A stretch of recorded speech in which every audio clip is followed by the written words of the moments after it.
denizens of the night.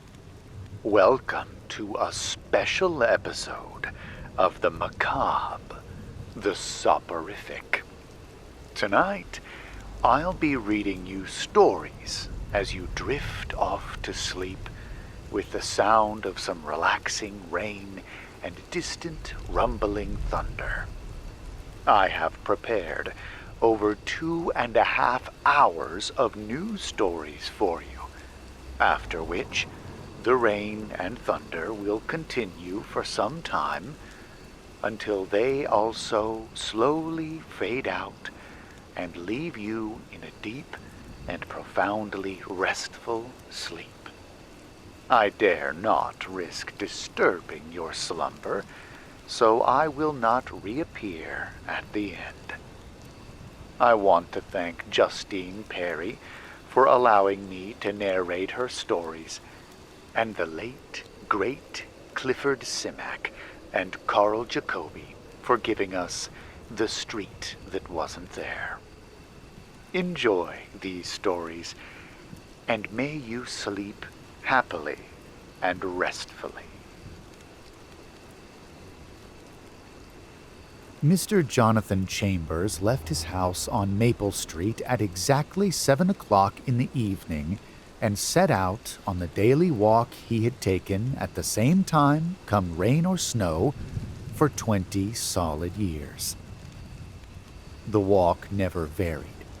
He paced 2 blocks down Maple Street, stopped at the Red Star Confectionery to buy a Rose Trofero Perfecto, then walked to the end of the 4th block on Maple. There he turned right on Lexington, followed Lexington to Oak, down Oak, and so, by way of Lincoln, back to Maple again, and to his home.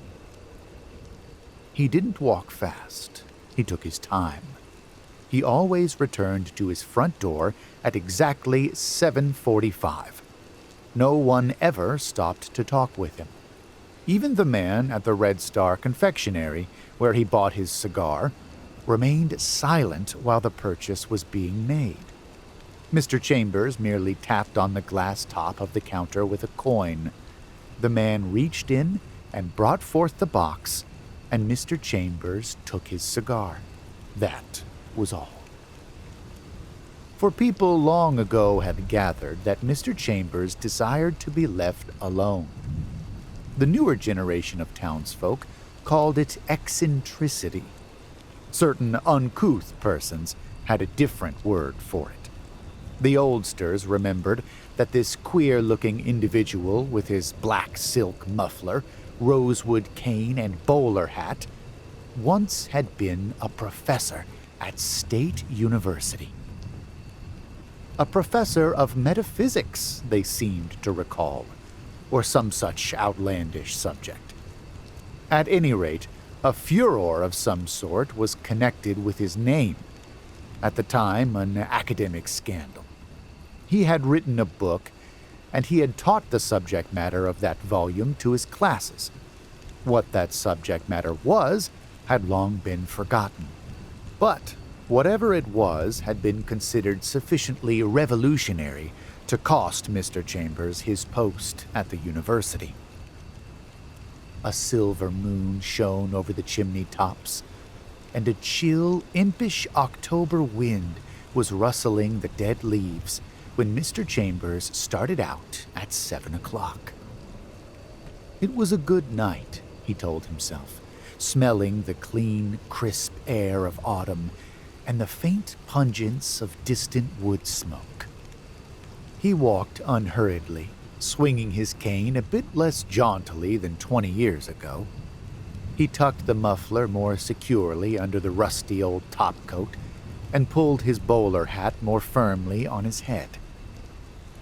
He noticed that the street light at the corner of Maple and Jefferson was out, and he grumbled a little to himself when he was forced to step off the walk to circle a boarded-off section of newly laid concrete work before the driveway of 816. It seemed that he reached the corner of Lexington and Maple just a bit too quickly, but he told himself that this couldn't be, for he never did that. For 20 years, since the year following his expulsion from the university, he had lived by the clock. The same thing at the same time, day after day. He had not deliberately set upon such a life of routine. A bachelor, living alone with sufficient money to supply his humble needs, the timed existence had grown on him gradually. So he turned on Lexington and back on Oak. The dog at the corner of Oak and Jefferson was waiting for him once again and came out snarling and growling, snapping at his heels.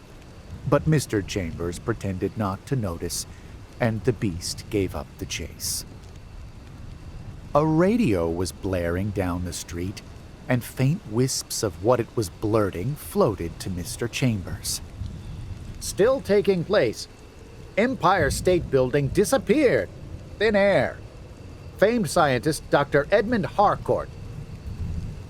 The wind whipped the muted words away, and Mr. Chambers grumbled to himself.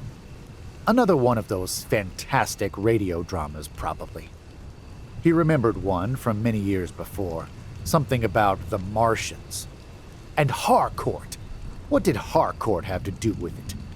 He was one of the men who had ridiculed the book Mr. Chambers had written.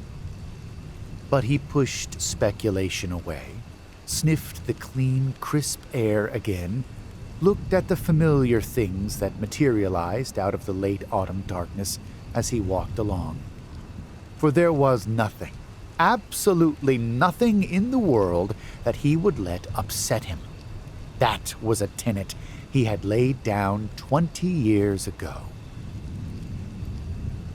There was a crowd of men in front of the drugstore at the corner of Oak and Lincoln, and they were talking excitedly. Mr. Chambers caught some excited words. It's happening everywhere. What do you think it is? The scientists can't explain. But as Mr. Chambers neared them, they fell into what seemed an abashed silence and watched him pass. He, on his part, gave them no sign of recognition. That was the way it had been for many years, ever since the people had become convinced that he did not wish to talk.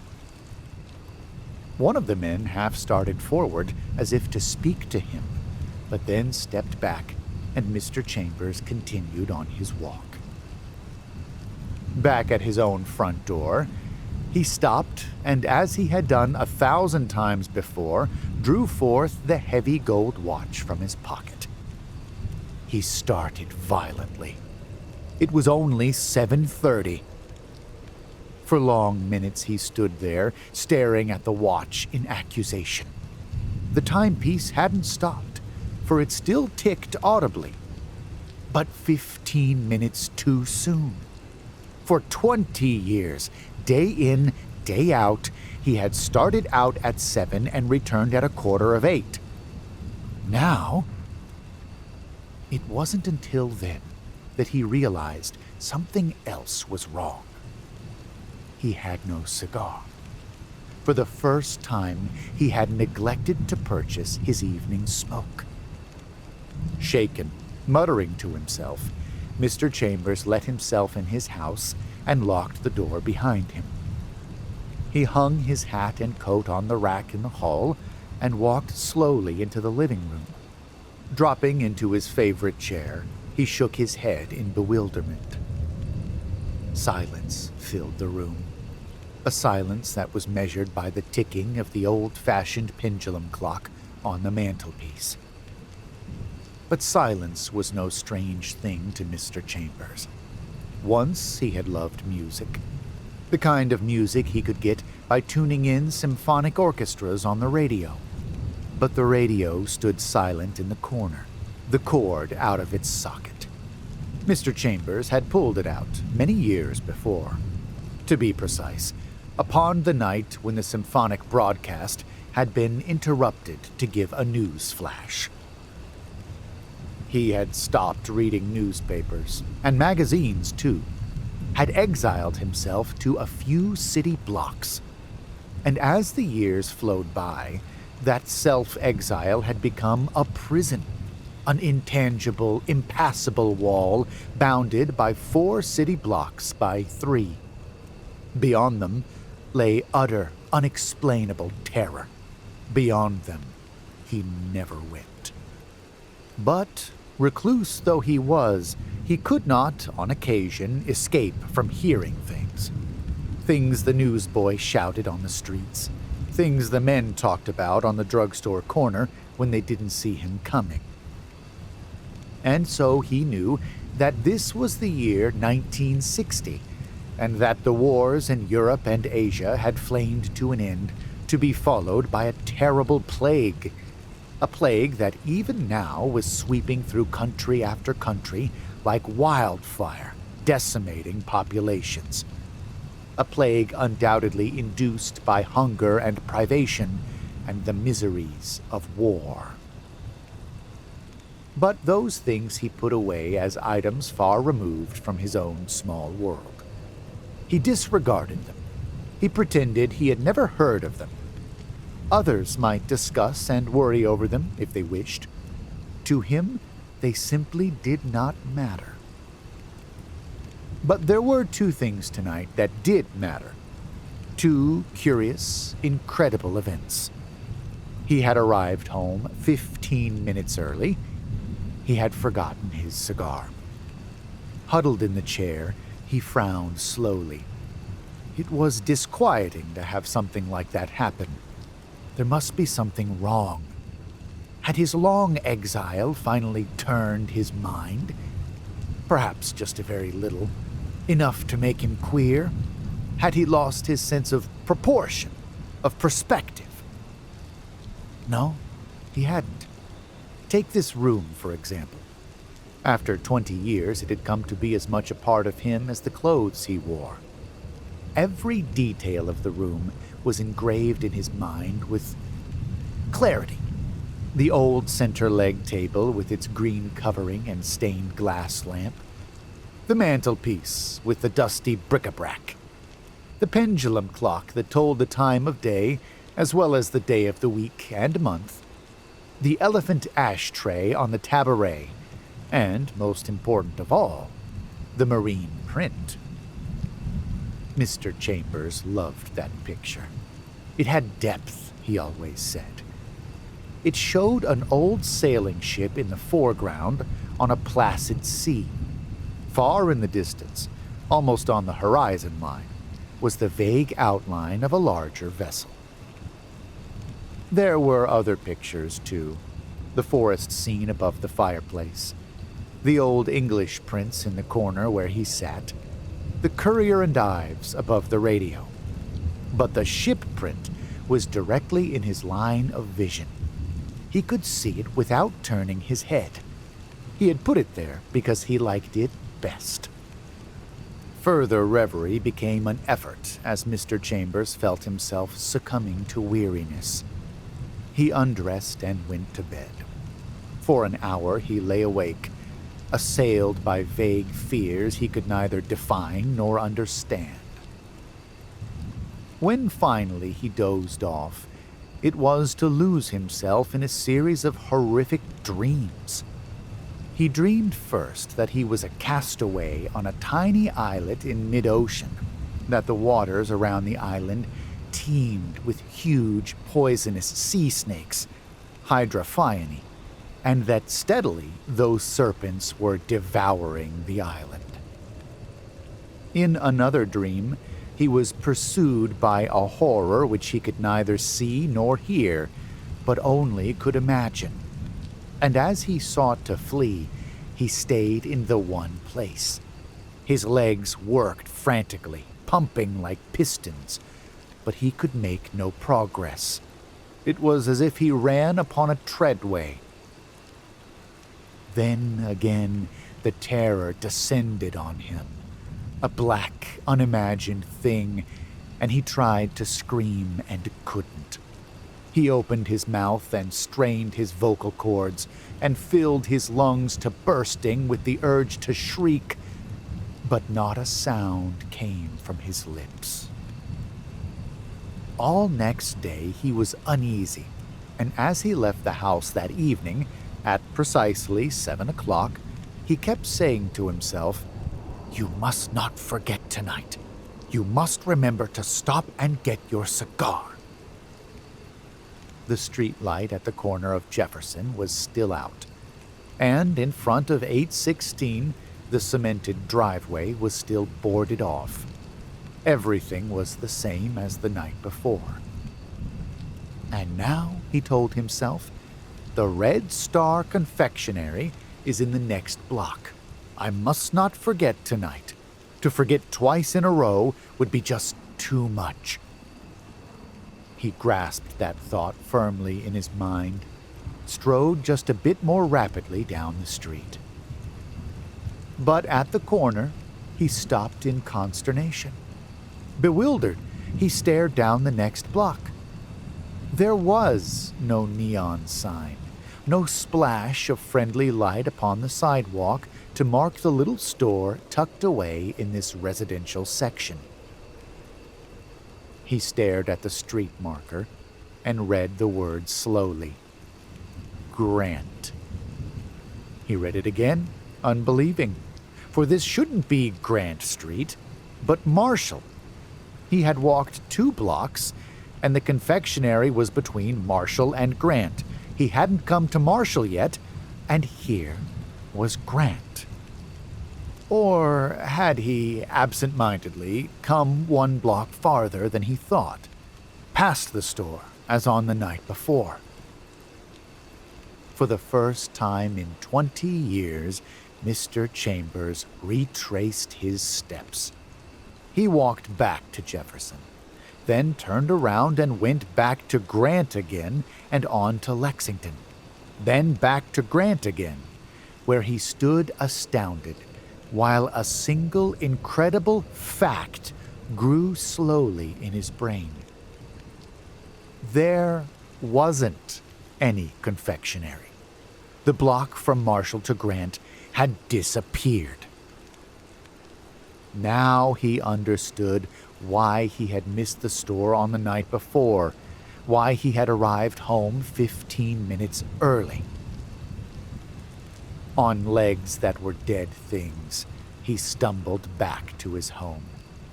He slammed and locked the door behind him and made his way unsteadily to his chair in the corner. What was this? What did it mean? By what inconceivable necromancy could a paved street with houses, trees, and buildings be spirited away and the space it had occupied be closed up? Was something happening in the world which he, in his secluded life, knew nothing about?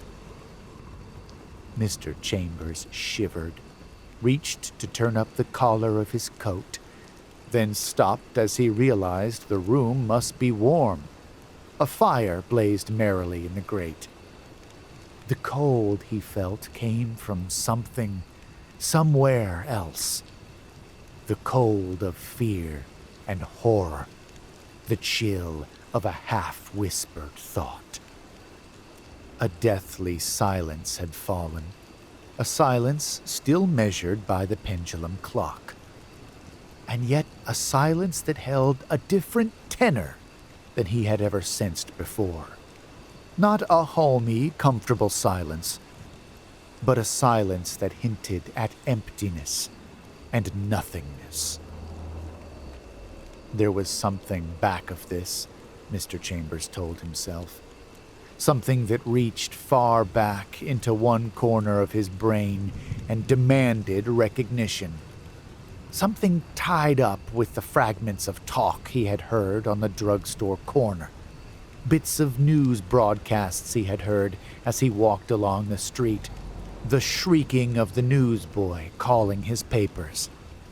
Something to do with the happenings in the world from which he had excluded himself. He brought them back to mind now and lingered over the one central theme of the talk he overheard. The wars and plagues. Hints of a Europe and Asia swept almost clean of human life. of the plague ravaging Africa, of its appearance in South America, of the frantic efforts of the United States to prevent its spread into that nation's boundaries. Millions of people were dead in Europe and Asia, Africa and South America, billions, perhaps. And somehow, those gruesome statistics seemed tied up with his own experience. Something, somewhere, some part of his earlier life seemed to hold an explanation. But try as he would, his befuddled brain failed to find the answer. The pendulum clock struck slowly, its every other chime as usual, setting up a sympathetic vibration in the pewter vase that stood upon the mantel. Mr. Chambers got to his feet, strode to the door, opened it, and looked out. Moonlight tessellated the street in black and silver, etching the chimneys and trees against a silvered sky. But the house directly across the street was not the same. It was strangely lopsided, its dimensions out of proportion, like a house that suddenly had gone mad. He stared at it in amazement, trying to determine what was wrong with it. He recalled how it had always stood, foursquare, a solid piece of mid-Victorian architecture. Then, before his eyes, the house righted itself again. Slowly it drew together, ironed out its queer angles, readjusted its dimensions, became once again the stodgy house he knew it had to be. With a sigh of relief, Mr. Chambers turned back into the hall. But before he closed the door, he looked again. The house was lopsided, as bad, perhaps worse, than before. Gulping in fright, Mr. Chambers slammed the door shut, locked it, and double-bolted it. Then he went to his bedroom and took 2 sleeping powders. His dreams that night were the same as on the night before. Again there was the islet in mid-ocean. Again he was alone upon it. Again the squirming hydrophione were eating his foothold piece by piece. He awoke, body drenched with perspiration. Vague light of early dawn filtered through the window. The clock on the bedside table showed 7:30. For a long time, he sat there motionless. Again, the fantastic happenings of the night before came back to haunt him, and as he lay there, staring at the windows, he remembered them one by one. But his mind, still fogged by sleep and astonishment, took the happenings in its stride, mulled over them, lost the keen edge of fantastic terror that lurked around them. The light through the windows slowly grew brighter. Mr. Chambers slid out of bed, slowly crossed to the window, the cold of the floor biting into his bare feet. He forced himself to look out. There was nothing outside the window. No shadows, as if there might be a fog. But no fog, however thick, could hide the apple tree that grew close against the house. But the tree was there, shadowy, indistinct in the gray, with a few withered apples still clinging to its boughs, a few shriveled leaves reluctant to leave the parent branch. The tree was there now, but it hadn't been when he first had looked. Mr. Chambers was sure of that. And now he saw the faint outlines of his neighbor's house. But those outlines were all wrong. They didn't jibe and fit together. They were out of plumb, as if some giant hand had grasped the house and wrenched it out of true. Like the house he had seen across the street the night before, the house that had painfully righted itself when he thought of how it should look. perhaps if he thought of how his neighbor's house should look, it too might right itself. But Mr. Chambers was very weary, too weary to think about the house. He turned from the window and dressed slowly. In the living room, he slumped into his chair, put his feet on the old cracked ottoman. For a long time he sat, trying to think. And then, abruptly, something like an electric shock ran through him. Rigid, he sat there, limp inside at the thought. Minutes later, he arose and almost ran across the room to the old mahogany bookcase that stood against the wall. There were many volumes in the case, his beloved classics on the first shelf, his many scientific works on the lower shelves. The second shelf contained but one book, and it was around this book that Mr. Chambers' entire life was centered. 20 years ago he had written it, and foolishly attempted to teach its philosophy to a class of undergraduates. The newspapers, he remembered, had made a great deal of it at the time. Tongues had been set to wagging. Narrow-minded townsfolk, failing to understand either his philosophy or his aim, but seeing in him another exponent of some anti-rational cult, had forced his expulsion from the school. It was a simple book, really, dismissed by most authorities as merely the vagaries of an overzealous mind. Mr. Chambers took it down now, opened its cover, and began thumbing slowly through the pages. For a moment, the memory of happier days swept over him. Then his eyes focused on the paragraph. A paragraph written so long ago, the very words seemed strange and unreal. Man himself, by the power of mass suggestion, holds the physical fate of this earth. Yes, even the universe. Billions of minds seeing trees as trees, houses as houses, streets as streets, and not as something else. Minds that see things as they are and have kept things as they were. Destroy those minds, and the entire foundation of matter, robbed of its regenerative power, will crumple and slip away like a column of sand. His eyes followed down the page. Yet this would have nothing to do with matter itself, but only with matter's form. For while the mind of man, through long ages, may have molded an imagery of that space in which he lives, mind would have little conceivable influence upon the existence of that matter. What exists in our known universe shall exist always and can never be destroyed, only altered or transformed. But in modern astrophysics and mathematics, we gain an insight into the possibility, yes, probability, that there are other dimensions, other brackets of time and space impinging on the one we occupy. If a pin is thrust into a shadow, would that shadow have any knowledge of the pin?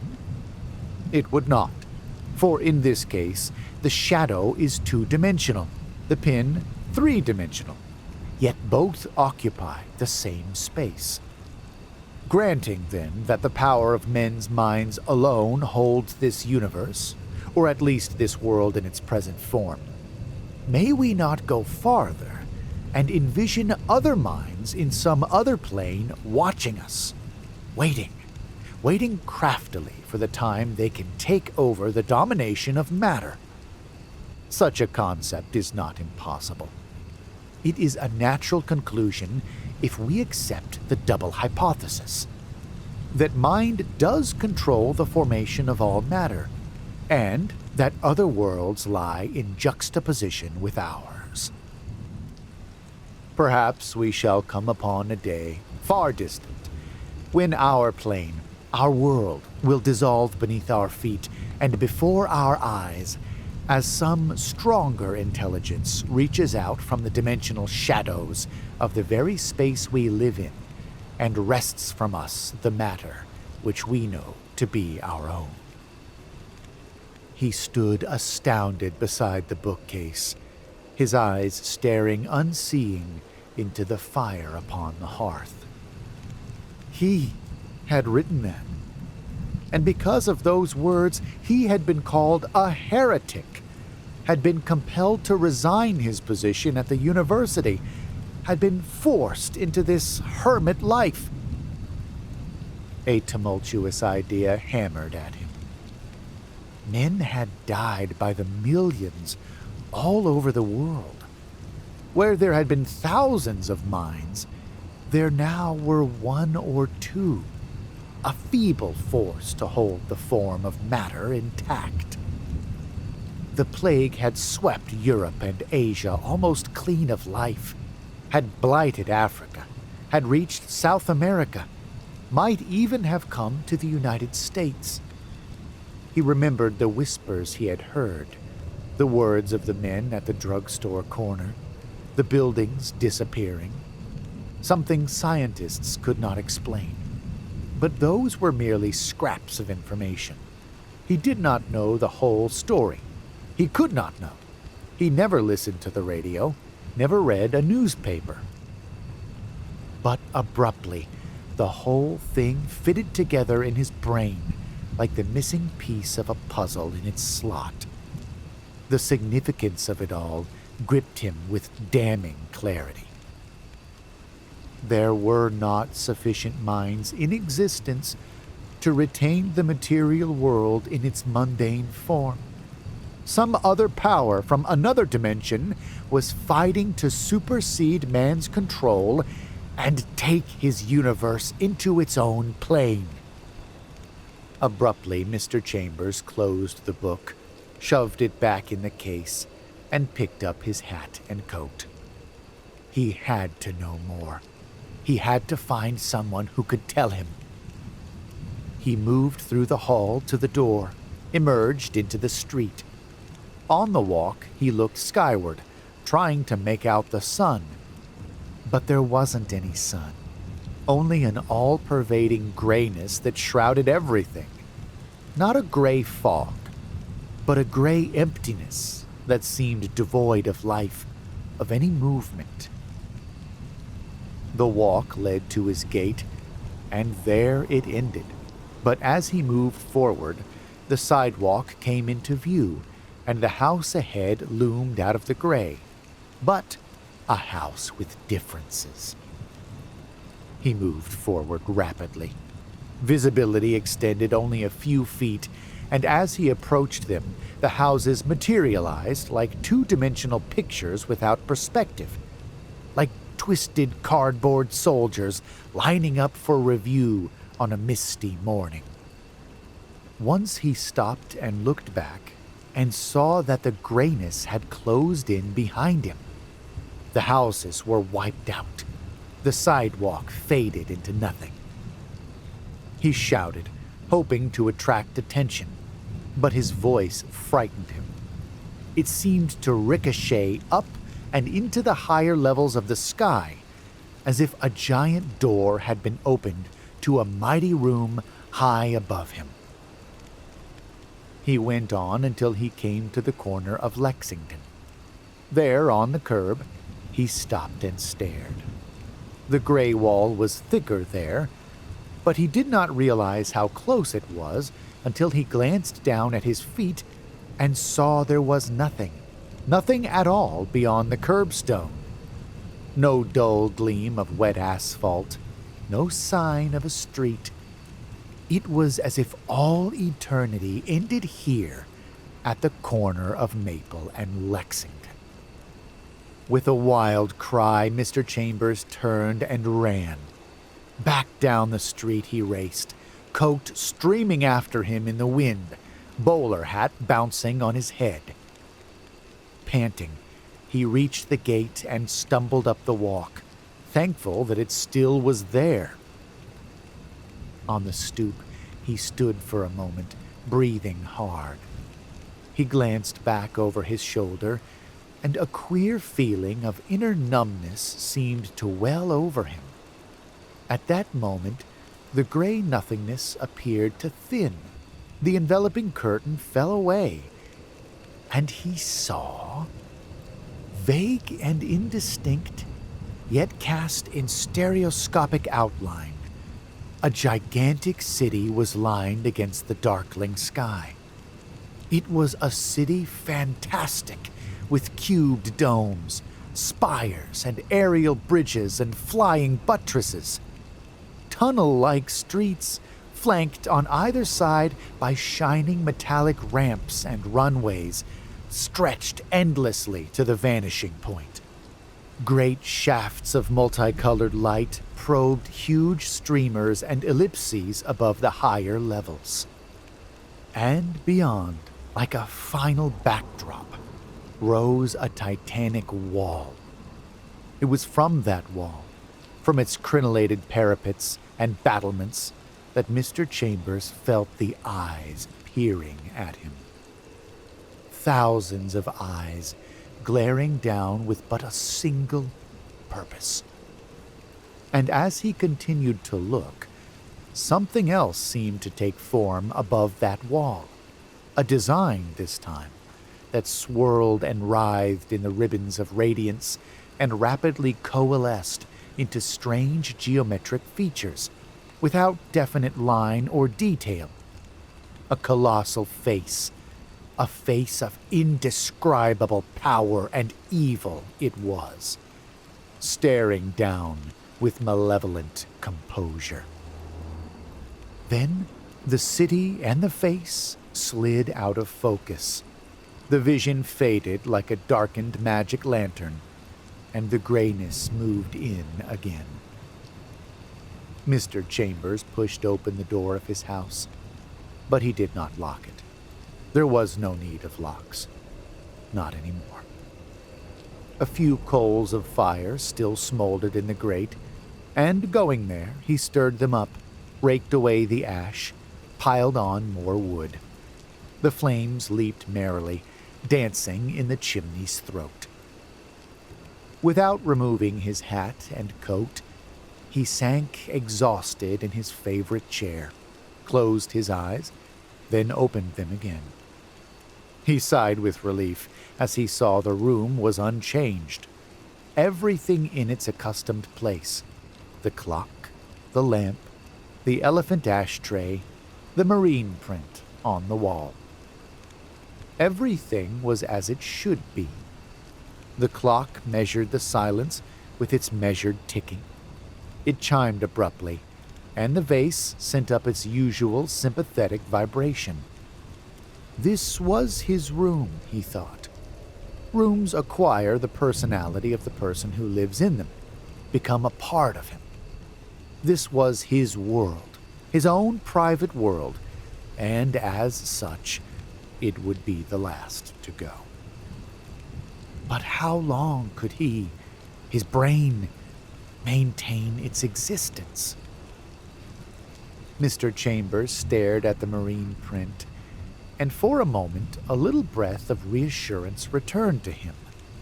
They couldn't take this away. The rest of the world might dissolve because there was insufficient power of thought to retain its outward form. But this room was his. He alone had furnished it. He alone, since he had first planned the house's building, had lived here.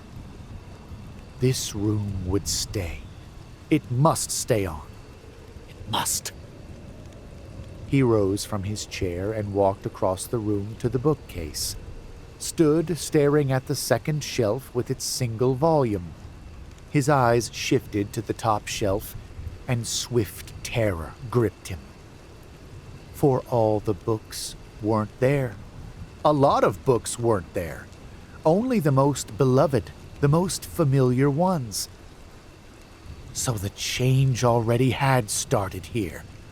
The unfamiliar books were gone, and that fitted in the pattern, for it would be the least familiar things that would go first. Wheeling, he stared across the room. Was it his imagination, or did the lamp on the table blur and begin to fade away? But as he stared at it, it became clear again, a solid, substantial thing. For a moment, real fear reached out and touched him with chilly fingers. For he knew that this room no longer was proof against the thing that had happened out there on the street. Or had it really happened? Might not all this exist within his own mind? Might not the street be as it always was, with laughing children and barking dogs? Might not the Red Star confectionery still exist, splashing the street with the red of its neon sign? Could it be that he was going mad? He had heard whispers when he had passed, whispers the gossiping housewives had not intended him to hear, and he had heard the shouting of boys when he walked by. They thought him mad. Could he be really mad? But he knew he wasn't mad. He knew that he perhaps was the sanest of all men who walked the earth, for he and he alone had foreseen this very thing, and the others had scoffed at him for it. Somewhere else the children might be playing on a street, but it would be a different street, and the children undoubtedly would be different too. For the matter of which the street and everything upon it had been formed would now be cast in a different mold, stolen by different minds in a different dimension. Perhaps we shall come upon a day, far distant, when our plane, our world, will dissolve beneath our feet and before our eyes, as some stronger intelligence reaches out from the dimensional shadows of the very space we live in and wrests from us the matter which we know to be our own. But there had been no need to wait for that distant day. Scant years after he had written those prophetic words, the thing was happening. Man had played unwittingly into the hands of those other minds in the other dimension. Man had waged a war, and war had bred a pestilence. And the whole vast cycle of events was but a detail of a cyclopean plan. He could see it all now. By an insidious mass hypnosis, minions from that other dimension, or was it one supreme intelligence, had deliberately sown the seeds of dissension. The reduction of the world's mental power had been carefully planned with diabolic premeditation. On impulse, he suddenly turned, crossed the room, and opened the connecting door to the bedroom. He stopped on the threshold, and a sob forced its way to his lips. There was no bedroom. Where his stolid four-poster and dresser had been, there was grayish nothingness. Like an automaton, he turned again and paced to the hall door. Here, too, he found what he had expected. There was no hall, no familiar hat rack and umbrella stand. Nothing. Weakly, Mr. Chambers moved back to his chair in the corner. "So here I am," he said, half aloud. So there he was, embattled in the last corner of the world that was left to him. Perhaps there were other men like him, he thought. Men who stood at bay against the emptiness that marked the transition from one dimension to another. Men who had lived close to the things they loved, who had endowed those things with such substantial form by power of mind alone that they now stood out alone against the power of some greater mind. The street was gone. The rest of his house was gone. This room still retained its form. This room, he knew, would stay the longest. And when the rest of the room was gone, this corner with his favorite chair would remain. For this was the spot where he had lived for 20 years. The bedroom was for sleeping, the kitchen for eating. This room was for living. This was his last stand. These were the walls and floors and prints and lamps that had soaked up his will to make them walls and prints and lamps. He looked out the window into a blank world. His neighbors' houses already were gone. They had not lived with him as he had lived with this room. Their interests had been divided, thinly spread. Their thoughts had not been concentrated as his upon an area 4 blocks by 3 or a room 14 by 12. Staring through the window, he saw it again. The same vision he had looked upon before, and yet different in an indescribable way. There was the city illumined in the sky. There were the elliptical towers and turrets, the cube-shaped domes and battlements. He could see with stereoscopic clarity the aerial bridges, the gleaming avenues sweeping on into infinitude. The vision was nearer this time, but the depth and proportion had changed, as if he were viewing it from 2 concentric angles at the same time. And the face of magnitude, of power, of cosmic craft and evil. Mr. Chambers turned his eyes back into the room. The clock was ticking slowly, steadily. The grayness was stealing into the room. The table and radio were the first to go. They simply faded away, and with them went one corner of the room. And then the elephant ashtray. "Oh, well," said Mr. Chambers. "I never did like that very well." Now, as he sat there, it didn't seem queer to be without the table or the radio. It was as if it were something quite normal, something one could expect to happen. Perhaps, if he thought hard enough, he could bring them back. But after all, what was the use? One man alone could not stand off the irresistible march of nothingness. One man all alone simply couldn't do it. He wondered what the elephant ashtray looked like in that other dimension. It certainly wouldn't be an elephant ashtray, nor would the radio be a radio, for perhaps they didn't have ashtrays or radios or elephants in the invading dimension. He wondered, as a matter of fact, what he himself would look like when he finally slipped into the unknown. For he was matter too, just as the ashtray and radio were matter. He wondered if he would retain his individuality, if he still would be a person, or would he merely be a thing? There was one answer to all of that. He simply didn't know. Nothingness advanced upon him, ate its way across the room, stalking him as he sat in the chair underneath the lamp. And he waited for it. The room, or what was left of it, plunged into dreadful silence.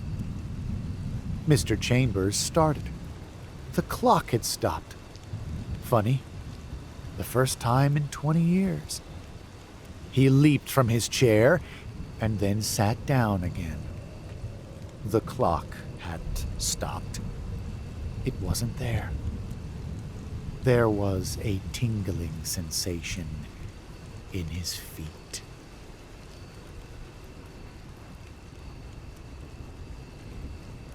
"Are you absolutely sure this can't be traced back to us?"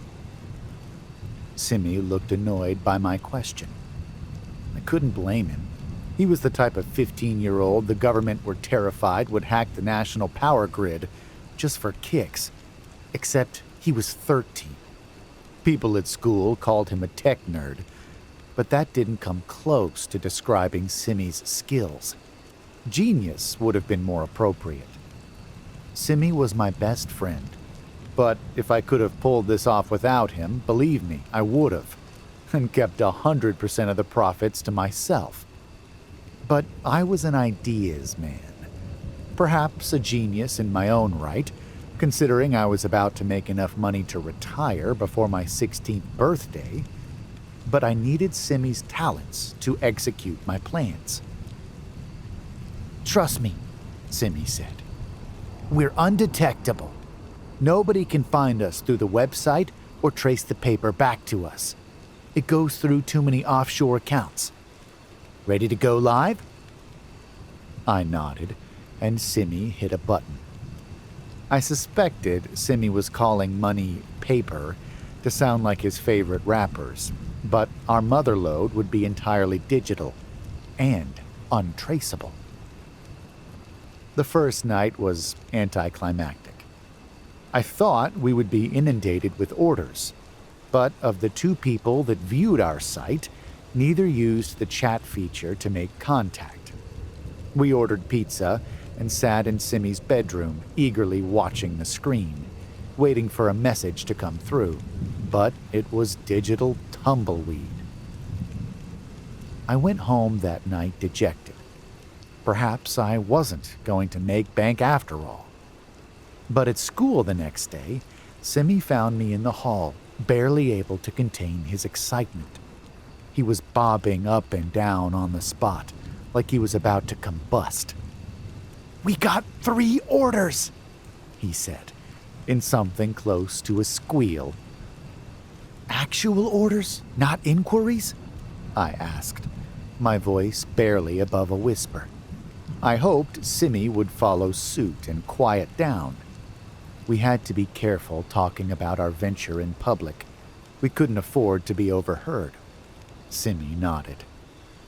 "And they've paid?" I added, needing further clarification. It felt too good to be true after the previous night's disappointment. 2 out of 3, Simi replied.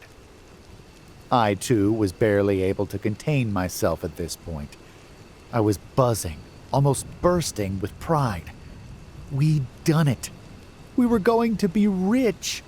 We'd never have to work a day in our lives. There'd be no student debt for us, no wasting our lives grinding for some random exec. We could travel the world, do whatever the hell we wanted. Girls would love us, gold diggers especially, but it would be fool's gold to them. But to us, the bounty was real, tangible, already on its digital journey to our accounts. I should probably explain my master plan at this point. You listen to creepypastas, so I'm sure you've heard of the dark web.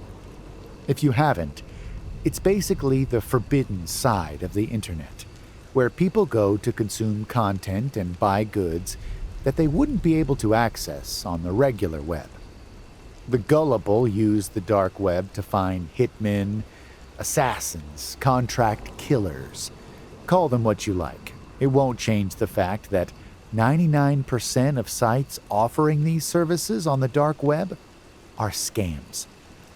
Ours was no exception. Over the next 2 weeks, 55 suckers hired us to knock off their cheating spouses or childhood bullies, each paying upwards of $20,000. As soon as they parted with their money, we ghosted and blocked them from accessing our site again. The money would make its way to us through a series of untraceable accounts. And what were our buyers going to do about it anyway?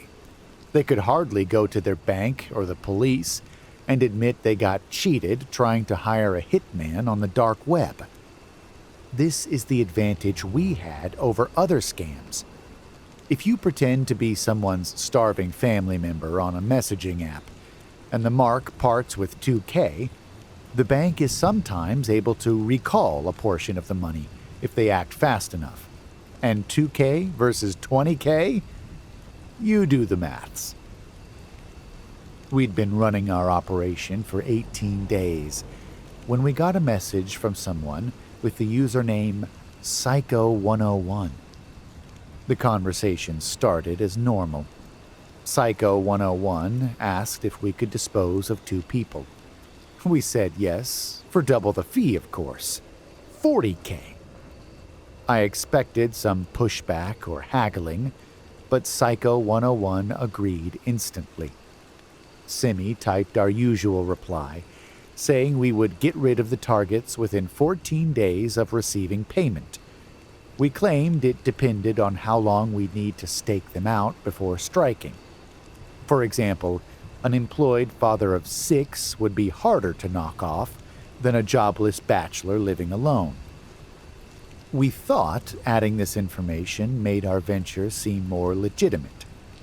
Simi went on to request details about the targets, including their names, addresses, and places of work, plus up-to-date photographs.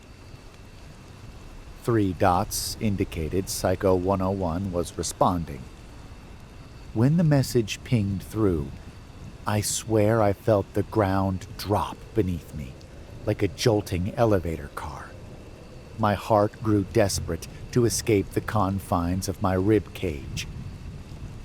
It was a photo of me, taken on holiday the previous year. I was smiling on the beach, the ocean behind me. The second image was Simi's most recent school photo. I'd been off sick that day. The 3 dots reappeared. I wasn't surprised by the message that followed, but it still made me sick to my stomach. Wasim Singh, aged 13. James Carter, aged 14. Our home addresses, our school, the names and addresses of our families. "I thought you said we were untraceable," I snapped at Simi. "I don't know how this happened." "You fucking idiot! You've put us both at risk!" I knew my anger was unreasonable because I couldn't have done any of this in the first place without Simi's help. He was the only person capable of bringing my vision to life. But he must have made a mistake somewhere. How could he be so careless? "He's just messing with us. He's not going to do anything," Simi insisted, but he didn't sound convinced. "Block him," I said. Simi hesitated for a moment, but he knew better than to defy me after messing up. "What are you doing?" I asked, as Simi continued to hammer on the keyboard for longer than it took to block someone. "Taking down the site." "What? No, not because of one freak. You said yourself he isn't going to do anything." "I'm taking it down, Jay. We have no choice. How can you want to continue after this and call me the idiot?" I bit back my rage and objections. I didn't want to lose Simi as a friend over this. It wasn't like either of us were spoilt for choice in that department. And we had already made bank. Not as much as I hoped, but more than anyone else our age could dream of making. Working it through in my mind, I figured Simi was right and we should call it quits before anything else went wrong. "I can't believe this is happening to us," Simi mumbled anxiously. "Just don't go anywhere alone or be in the house by yourself. Just in case," I replied. I called my dad, asking him to collect me from Simi's house, feigning a tummy ache. I didn't want to walk home alone. Simi had offered to walk with me, but then he'd have been on his own on the way back. A week passed, and nothing happened, but it was hard not to feel paranoid. I kept sensing eyes burning into the back of my head, only to find nobody behind me. I couldn't help wondering if every stranger that glanced my way was Psycho101. It was away from home that I felt most on edge, not so much indoors with my parents nearby. Still, I often peered out my bedroom window, looking for anyone loitering outside, and I always double-checked the doors and windows were locked at night, and whenever I was alone in the house. I also removed the spare key from under the plant pot. I took every precaution, so I never expected to wake up to a dark figure looming over me. I didn't have time to react before a sharp pain burst from the side of my neck and my room faded away. I felt sick when I came round, too groggy to recall what happened. I scrambled to sit up when I remembered the dark figure, but after fumbling to switch on the lamp, I realized I was alone in my room. I reached for the backpack beside my bed, taking out the penknife I'd been carrying just in case. I extracted the blade before searching under the bed and in the closet, behind the curtains and in the laundry hamper. All clear. There was nowhere else anyone could hide, at least not in my room. I barricaded the door with the chest of drawers, sweating from the effort by the time I felt safe. It's then that I caught my reflection in the mirror. My hair was gone. So were my eyebrows. I looked like an egg, an alien to my own eyes. I quickly stripped to check the rest of my body, fearing injuries or stolen organs. But my skin was unblemished. I put my pajamas back on and reached for my phone. Simi's name appeared on the screen before I had the chance to call him. "He's been here," he said frantically. We spoke for a few minutes. Psycho 101 had done the same thing to Simi. It could have been a lot worse. He injected us with something that knocked us out for hours. He could have murdered us in our beds, and we wouldn't have been able to lift a finger in self-defense. I wanted to believe this was because he had no intention of doing us serious harm, but it felt more like a warning, a promise of more to come. Before we hung up the phone, we agreed on a plan. I didn't want to give up the money, but it wasn't worth losing my life over, and we didn't know if our families would be targeted. What if Psycho 101 intended to burn our houses down? Simi didn't get his tech skills from his parents. They didn't even know how to copy and paste. My parents were more tech savvy, but I doubted they'd be able to comprehend what we'd gotten ourselves into. Still, they wouldn't need to understand to be furious. We knew our parents would find out eventually, but we thought our best option was to break the news to Mr. Keeler first. He was our favorite teacher. He always made time for the students. He helped Simi's sister when she was being bullied without making life worse for her. It took a bit of explaining for Mr. Keeler to understand the concept of the dark web, but he listened and asked the right questions until he understood the scale of our venture. He tried unsuccessfully to hide his shock at the money we had made.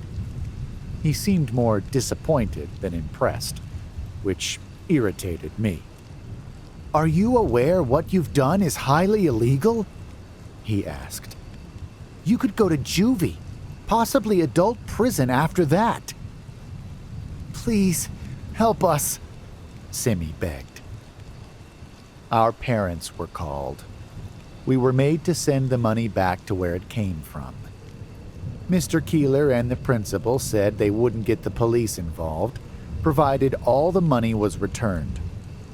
The principal had a tech expert friend try to trace Psycho 101 and find out his identity, but his methods were unsuccessful.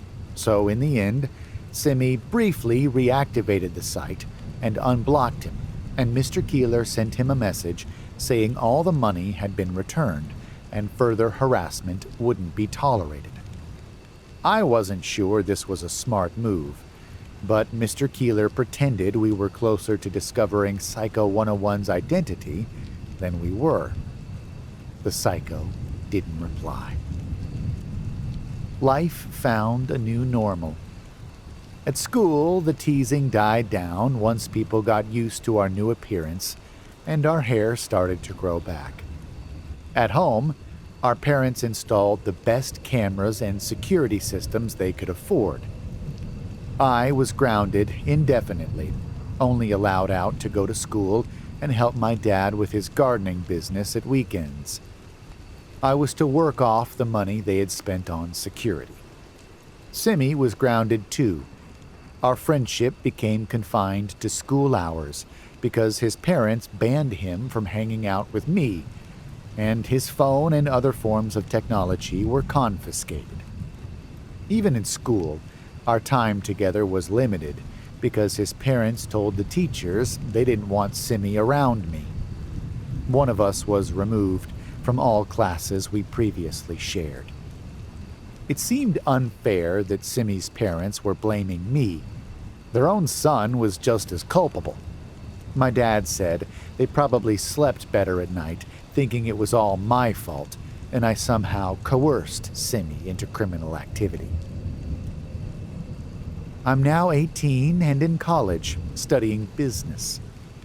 Simi and I are still friends on social media, but we don't see each other anymore. His parents still hate me, and he's studying computer science on the other side of the country.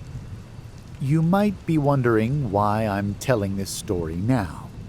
I never intended to share the folly of my youth with anyone.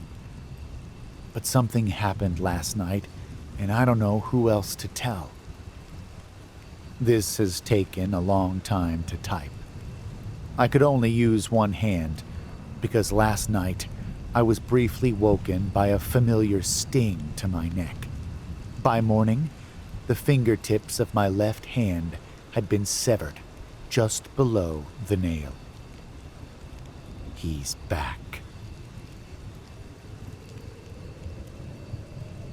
I wonder how Ellie's doing on her date, Rue said, as she ran her fingers through the ends of her light but not quite blonde hair. It was a habit of hers, especially after spending hours with the straightening irons.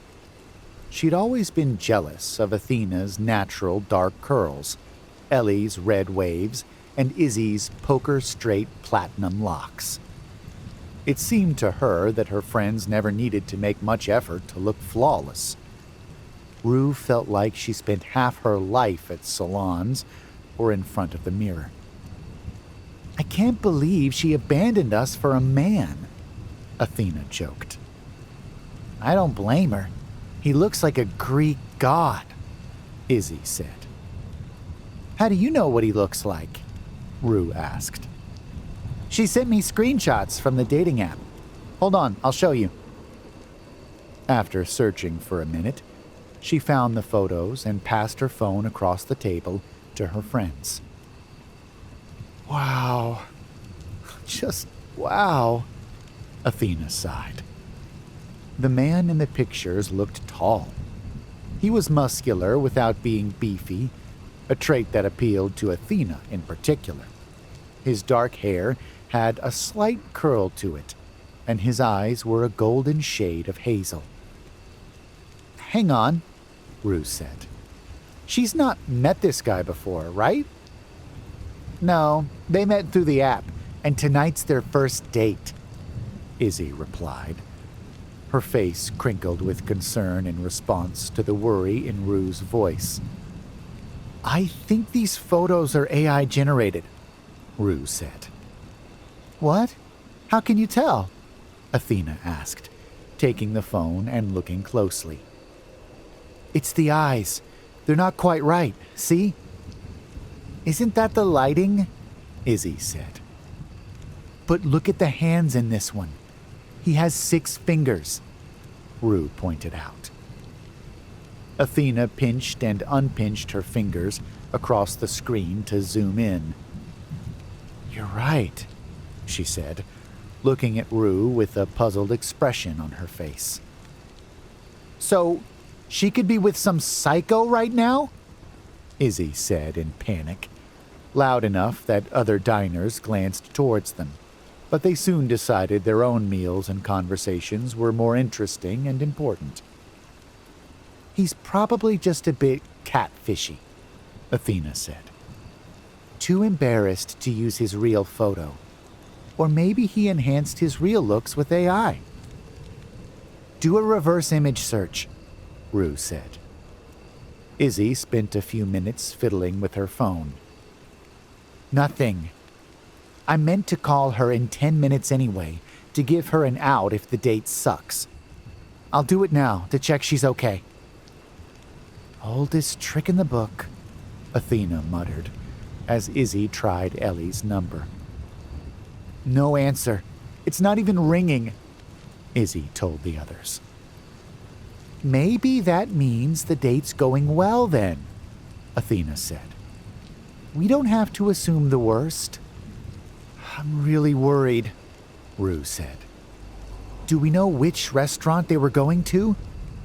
The Palace, Izzy replied. Call her again. Text her that we're worried. If she doesn't reply in the next 5 minutes, let's go over there and check, Rue suggested. Hopefully we're worrying for nothing, but I'd rather make sure. Ellie didn't respond to Izzy's messages, so they prepared to leave. This is why you shouldn't turn your Find Your Friends off.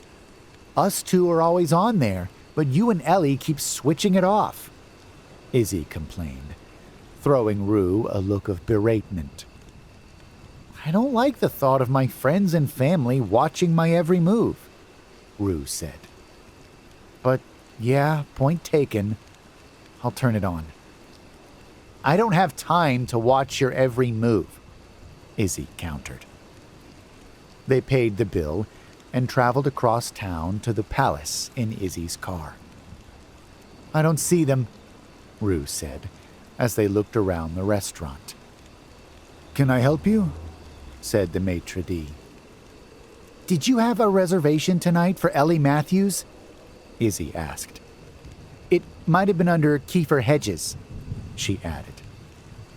Sounds alarmingly like Heath Ledger, Athena muttered. Ah, yes, said the maitre d'. We had a reservation for 2 for an E. Matthews at 7, but they didn't turn up. Is one of you she? I'm afraid the kitchen is preparing to close now, and we can only hold reservations for 20 minutes before allowing walk-in customers to use the table. We're her friends. We don't know where she is, Izzy replied. She scribbled her number on the back of one of the restaurant's flyers. Could you call me if they show up, or ask her to call Izzy? We're really worried. Of course, agreed the maitre d', looking slightly confused. What now? Athena asked, outside the restaurant. Let's try her house, Rue said. Please don't tell me she gave this creep her address. No, she always gives dates and Ubers a neighbor's address and waits outside. We both do, Izzy said. They went to Ellie's apartment, but nobody answered the buzzer, and there was no sign of life inside. No lights visible through the windows. Do you know where she was meeting him? Which neighbor? Athena asked. She didn't say, but it's usually her grand's old house. Someone else lives there now, though. They got back in the car, and Izzy drove to the road where Ellie's late gran used to live. The street was empty when they got there. Now what? Athena asked. I'm calling the police, Rue said, whipping out her phone. Athena and Izzy could only hear Rue's side of the conversation, but it was clear the police weren't concerned that a grown adult had been missing for just under 2 hours, even after Rue explained about the AI-generated photos. That was pointless, Rue said in frustration. They pretty much accused me of wasting police time. Didn't they say anything to help? Izzy asked. No, they just said to call back tomorrow if we still haven't heard from Ellie. People around here must have doorbell cams. Almost everyone does these days, Athena said. I don't, Rue replied. Me neither, Izzy added. Neither do I, but who cares? Someone might. We could see if Ellie actually met this guy. They approached the house that used to belong to Ellie's gran. That looks like a doorbell cam, but it's pretty late, Rue said. It's not that late, and it's an emergency, Izzy countered, ringing the doorbell.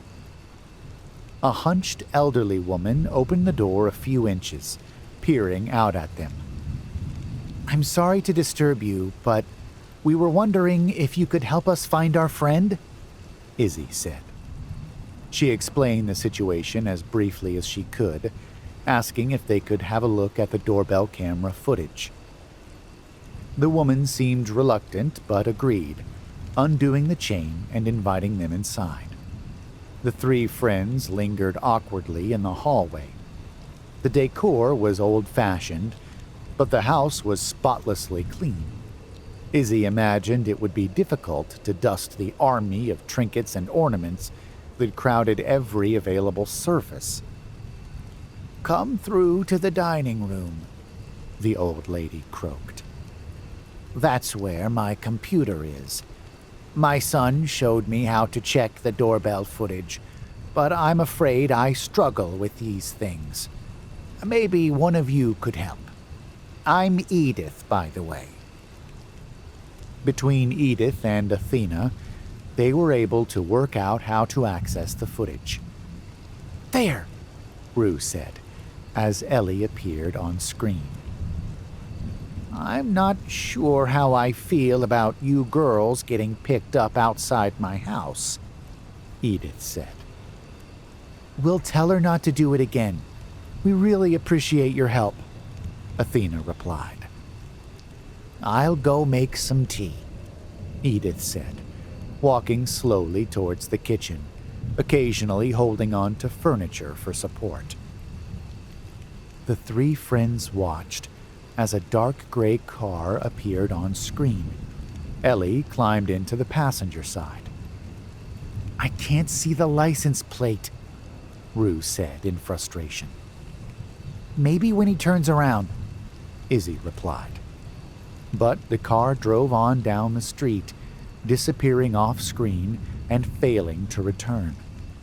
Edith came back carrying a tray, on which balanced a teapot, 4 cups, a small jug of milk, a pot of sugar, and a plate of cookies. The tray vibrated in her shaking hands, crockery chiming. Athena rushed to help. Izzy zoomed in and slowed down the footage, watching it over and over, but at no point did any part of the license plate become visible. Izzy was about to admit defeat and X out of the surveillance software. Wait! Cried Athena. There! Zoom in! 2 hours earlier. Ellie arrived at her grand's former house 20 minutes early. She hoped this would be sufficient to get there before Kiefer, so he wouldn't knock on the wrong door, yet avoid being so early that she'd be spotted loitering outside a stranger's home. She hoped Kiefer wasn't trying to contact her to cancel. She dropped her phone down the toilet as she was preparing to leave. She fished it out, but it wouldn't turn on. She had no choice but to leave it at home, bathing in a bowl of rice. 15 minutes later, a gray car pulled up beside her. The vehicle was the color, make, and registration Kiefer had sent her in their chat, so she knew it was him. She slid into the passenger seat. He was even more gorgeous than in his pictures. She smoothed her hair self-consciously, hoping he wasn't disappointed in her appearance. He beamed warmly, forcing her face to return his smile, almost of its own accord. It was then she noticed one of his hands had 6 fingers. He saw her looking, so she gave him another smile to convey that it didn't bother her. After the awkward hellos and introductions, he asked which restaurant she booked.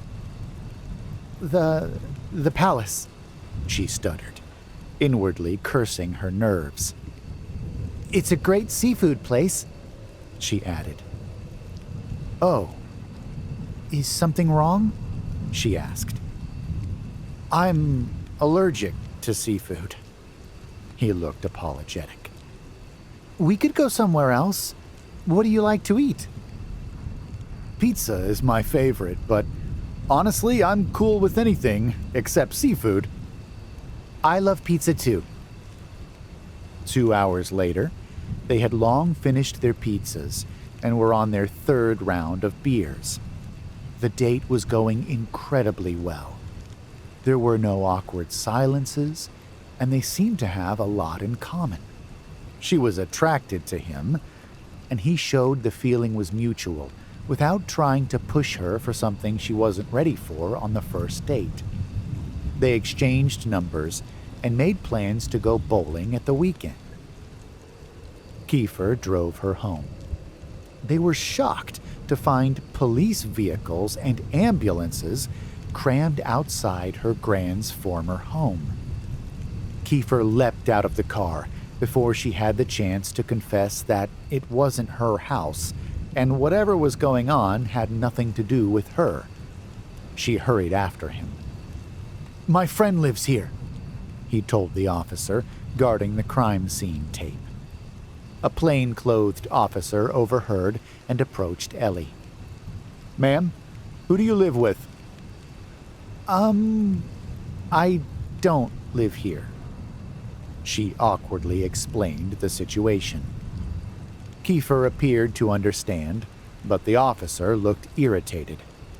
At that moment, an elderly woman was led out in handcuffs. She was soaked in blood and had a wild look in her eyes that made Ellie shudder. What's going on? Kiefer asked. Triple homicide. A statement will be issued to the press shortly. If you don't have any business here, please move on. Kiefer tapped Ellie's arm to encourage her to follow him back to the car. She was about to turn away when she noticed an officer leaving the house. He was carrying a clear evidence bag. It contained a small black purse with 3 furry keychains attached. 1 leopard print, 1 zebra print, and the other bright pink. Athena had a purse just like that. She attached the keychains herself. They didn't come with the bag. Surely nobody else would have done the exact same thing. Then she glanced up the road and spotted Izzy's car. Her brain muted the world's volume, and her legs buckled beneath her. 30 minutes earlier. His fingers, Athena said. Look, he does have 6. Maybe his photos weren't AI after all. Izzy attempted to say, then why isn't Ellie answering her phone? But the words refused to come out. I feel sick, Rue said weakly. Izzy's limbs felt heavy and weightless at the same time. She was passing out. She wasn't worried. Her friends would take care of her. Rue's brain was trying to grasp at what was happening as her vision faded, but her thoughts were clunky, the answers just out of reach. Athena was the only one to suspect Edith had poisoned their tea, the only one to feel truly terrified as she lost consciousness. She took Rue's hand and prayed this wasn't the end. Ellie later learned that Edith drugged her friends before brutally ending their lives with a chainsaw. She called the police to report her crime almost immediately. She said she didn't know why she did it. This is what hurt Ellie the most, the senselessness of it all. It hurt even more than the pain of losing her 3 best friends on the same night. More than the guilt of knowing she chose Edith's house as a meeting spot, that she dropped her phone down the toilet. Even the circumstances beyond her control. Kiefer's fingers, the bad lighting in his photos, the seafood allergy. They were all cogs in a vicious machine that, together, led to the deaths of 3 incredible young women. Matthews waved me over when I arrived at the office complex I shared with 6 other businesses. "Morning, Mr. Jessup. A delivery arrived for you last night," Matthews said as I approached the front desk. "Ah, great. That'll be the new cameras," I replied. Matthews lifted a box onto the counter and slid it across to me. I took the elevator to my office on the 3rd floor. Mac wasn't in yet. This had been the norm since his wife gave birth to their baby boy. They named the poor kid Rudolph. Imagine that on the playground. But it wasn't the worst name I'd heard by a long shot. I was hired mostly by schools, so I often came across children burdened with ridiculous names. I didn't mind Mac's tardiness, provided he arrived before we needed to leave. It was one thing being late to the office. It was no skin off my nose if the workload still got done on time. But showing up late to the client was downright unprofessional and could cost us future contracts. To save time, I didn't wait for Mac before unboxing the new cameras and testing them out. I used a tripod and timer to photograph myself, posing as if I were a kid having my yearbook picture taken. Then I made sure the images transferred to my editing computer without issue. It would be a nightmare to photograph 800 kids only to discover a compatibility problem upon returning to the office. Luckily, both new cameras worked a treat. The quality exceeded that of our previous cameras. This wasn't good news for teens with zits and acne, but it would make a huge difference in clarity when it came to the group photos, which usually contained over 100 kids in one shot. Mac arrived as I was packing the cameras into protective cases. "Is that the new guys?" Mac asked. His habit of referring to cameras as guys irritated me, but it didn't seem worth calling him out on something so insignificant. "Yep, they're brilliant," I replied. "Can't wait to break them in," Mac said excitedly. Like me, he was a photography enthusiast, and there were few things in life more satisfying to us than a snazzy new camera. The school was an hour's drive away, but we arrived with 20 minutes to spare thanks to a lack of traffic. We reported to reception, where we were given lanyards, and the principal soon turned up to show us to the sports hall where the photographs would be taken. We promptly set up our equipment. This included lighting and backdrops for the individual photos, and a big metal stand for the group shots. The stand was like a wide staircase, allowing kids to stand in rows without those in front obscuring those behind from view. The first-year group filed in noisily. The teacher, acting as head of year, helped to coax the kids onto the stand, tallest at the back, with those who'd forgotten their navy blazers huddled in the middle. It looked better to have all the white shirts in the center rather than dotted around. I instructed the kids to holler or raise their hands immediately if they felt faint. A photographer friend went out of business after a kid at the top of the stand collapsed, sending those in front tumbling. My insurance should have covered such an eventuality, but obviously it was better to avoid it happening in the first place. So I worked fast, snapping lots of photos in quick succession so I could select the best one when editing. It was unlikely there would be one in which nobody blinked, but I could usually whittle it down to a shot with only 2 or 3 blinkers. Then it was time for the individual photos. The kids were divided into 2 groups. I photographed one and Mac the other. We had to work swiftly, mindful of the year groups still to come. Some kids were keen to get it done as fast as humanly possible. Others, usually girls, asked to see the pictures and have them retaken multiple times. I obliged where possible, but I wasn't afraid to be stern when necessary. We aimed to spend no more than a minute on each kid. As the hours ran on, we photographed the other year groups without major incident. Several times I had to shoo away bullies who were mocking less popular kids while they had their pictures taken. High school could be rough. There weren't any uncooperative brats determined to make my life hell, so as we packed up our equipment, I considered the day a success. We headed back to the office. I imported the footage onto my desktop computer, but decided to go home and begin the editing process the following day. Mac was staying to edit, so I wished him good night and reminded him to lock up when he left. "Morning, Matthews," I said cheerfully the next day. I arrived bright and early, convinced I was going to get through most of the editing from the previous day's shoot. After grabbing a coffee from the machine in the lobby, I went straight to the office to fire up my computer. I decided to edit the individual shots first. I almost spat my drink onto the keyboard in shock when I saw the first photo.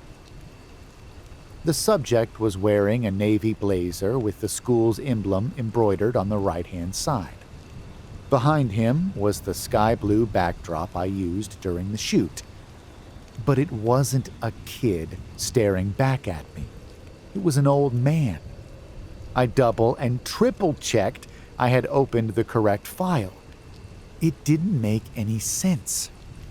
I clicked on to the next photo. The subject in this picture was also elderly. Had somebody hacked my camera? Was that even possible? I figured the computer being hacked was more likely, but why would someone target me? The camera's memory card still contained the raw footage, so I imported it again, this time onto my laptop. But the first 2 pictures still showed elderly people in school uniforms. I clicked through the next 50 photos. Most of the kids were no longer kids. The majority looked upwards of 50, but some were between 20 and 40. I found only 5 photos in which the kids were still teenagers, but even then, I distinctly remembered this one kid because of his bright green hair, but he was at least 2 years older on my screen than he'd been when I took the picture. I called Mac. "Yo," he answered. "Did you start editing your photos yesterday, the individual shots?" "Yeah, I did the first couple of 100. Why?" "And there was nothing weird about the images?"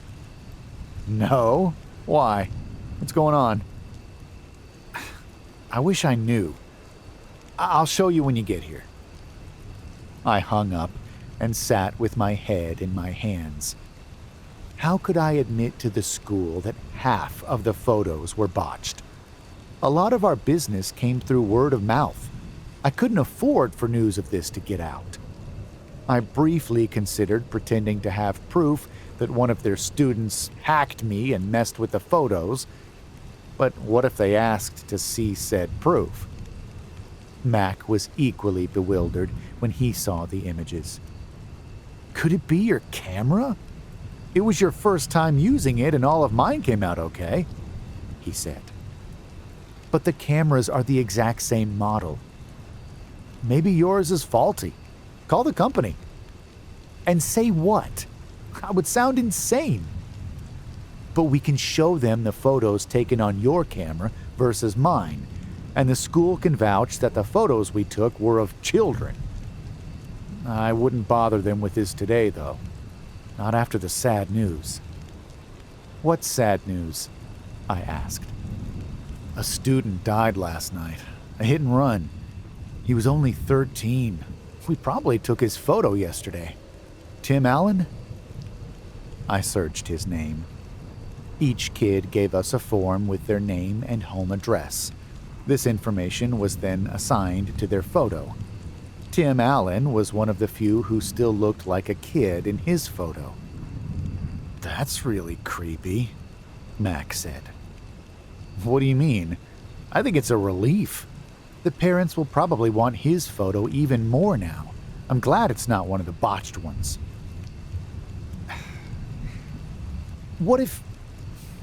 Nah, never mind. I waited. I knew Mac well enough to know he'd continue his train of thought, unprompted.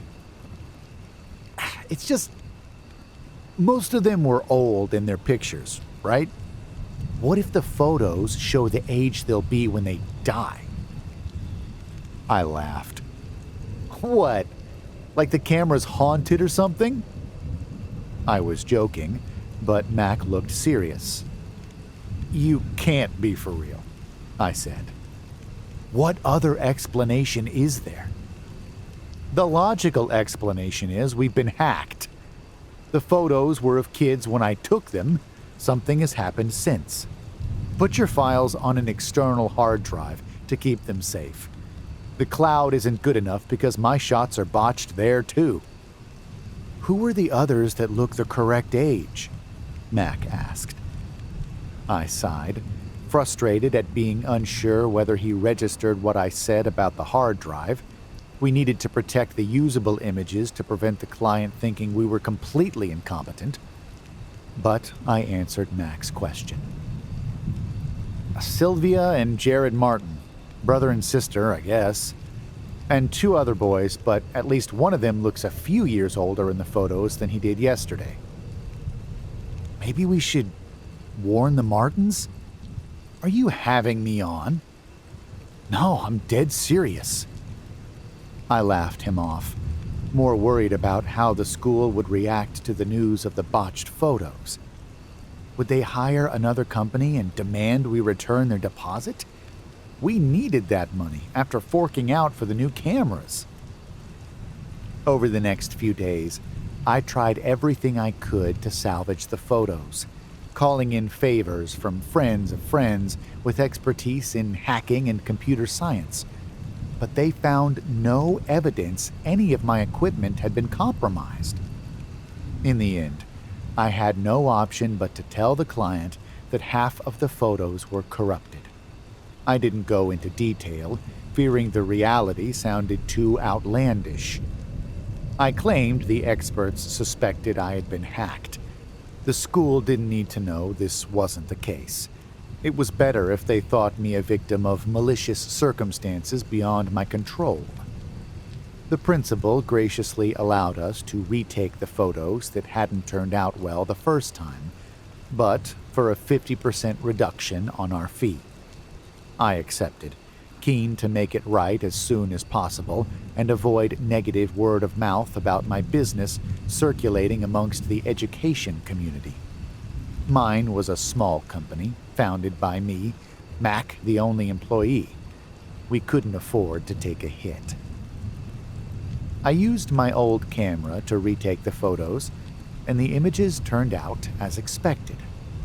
We were busy with other bookings, so it wasn't until the following month that I got round to experimenting with the new camera. I took photos of strangers in the street, discreetly so they wouldn't notice. To my surprise and horror, everyone looked older after I imported the footage. I barely had time to process this before the tragic news arrived. Sylvia and Jared Martin had been killed in a car accident, along with their mother. Their father and a younger sibling survived. I could barely admit it, even to myself, but it seemed Mac's theory about the camera wasn't so ridiculous after all.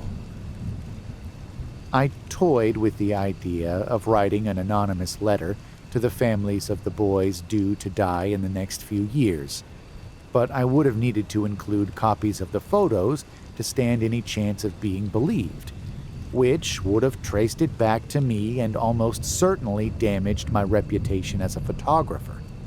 Also, if I showed the parents any photos of kids that weren't their own for comparison purposes, that would have been a data protection breach capable of landing me in serious legal trouble. Turning up unannounced at their homes could also lead to being sued. It was in my contract that the kids' addresses were to be used solely for the purpose of sending their parents the photographs. Haunted camera or not, there was nothing I could do. But that was before. Yesterday, I warned Mac he should probably start looking for another job. Then I left the office and went to the families of those kids in person, presenting all the evidence I had. One family seemed to take me half seriously. They didn't seem too concerned, but they admitted it was strange and creepy. The other family thought I was trying to scam them, even though I wasn't asking for any money or personal information. I hope they will believe me on reflection. I thought it was crazy at first myself, but the truth crept in like night after a long summer's day. I'm thinking about warning the families of the kids set to die in their 20s. You might be wondering why I approached the families, considering that doing so could destroy my business and livelihood. The answer is simple. A few weeks after I heard the tragic news about the Martins, I remembered the test shots from that first morning with the new camera, taken using a tripod and timer. The photos of myself. The photos that, when imported, showed me to look as expected, the age I am now. It felt surreal to be outside Magnagame's headquarters. I had seen the building featured in online articles, TV documentaries, and YouTube videos when content creators were invited to visit and vlog their experience. But I never imagined that I, Glenn William Bilson, would ever be here in person. I didn't expect to be one of the competition winners. Sure, as an avid gamer, I generated a lot of Magna points each day. Points were earned by playing games, both on and offline, with extra points available through winning or leveling up. I assumed that no matter how many points I accumulated, other players would amass more. But I landed in the top 5, in 3rd place to be precise. There must have been hundreds, if not thousands, of gamers around the world with more points than me, but I was 3rd of those that entered the competition, specifically those able to travel to Magnigame HQ on the given date to claim the prize. It was a once-in-a-lifetime opportunity. I was about to test a revolutionary virtual reality experience. I would be one of the first to trial the game. Not only that, but it was the perfect occasion to make contacts and potentially land a job. I studied game design at university, but I didn't enjoy designing games as much as playing them. I dabbled in content creation, recording myself gaming and uploading my gameplay to YouTube. But I gave up after a year. Despite spending hours finessing my videos, I struggled to get beyond 30 subscribers and 20 views per video. People said I needed to persevere, but it didn't seem worth it to me. I wasn't enjoying content creation. I couldn't fully immerse myself in the world of the game while conscious of trying to make content people would want to watch. I resented the time spent editing videos, time in which I could have been gaming. My dream job was to test games. The competition win was a chance to get a foot in the door. I planned to make an impression by giving valuable and insightful feedback. I hoped to meet senior management and come away with email addresses not publicly listed. I took a deep breath and entered Magnigame HQ. The sliding doors parted for me like the Red Sea. I was home. The lobby was bright with gleaming white marble floors, spotless white walls, and minimalist white furniture. The only touch of color was the green leaves of several potted plants. I approached the front desk. "Hi, I'm Glenn Bilson. I'm here for the Everlast testing," I said to the woman behind the desk. She was dressed in a veneer white two-piece suit. She also wore a headset. White, of course. I felt out of place in my gray sweatpants and red t-shirt, despite both being official Magnigame merch.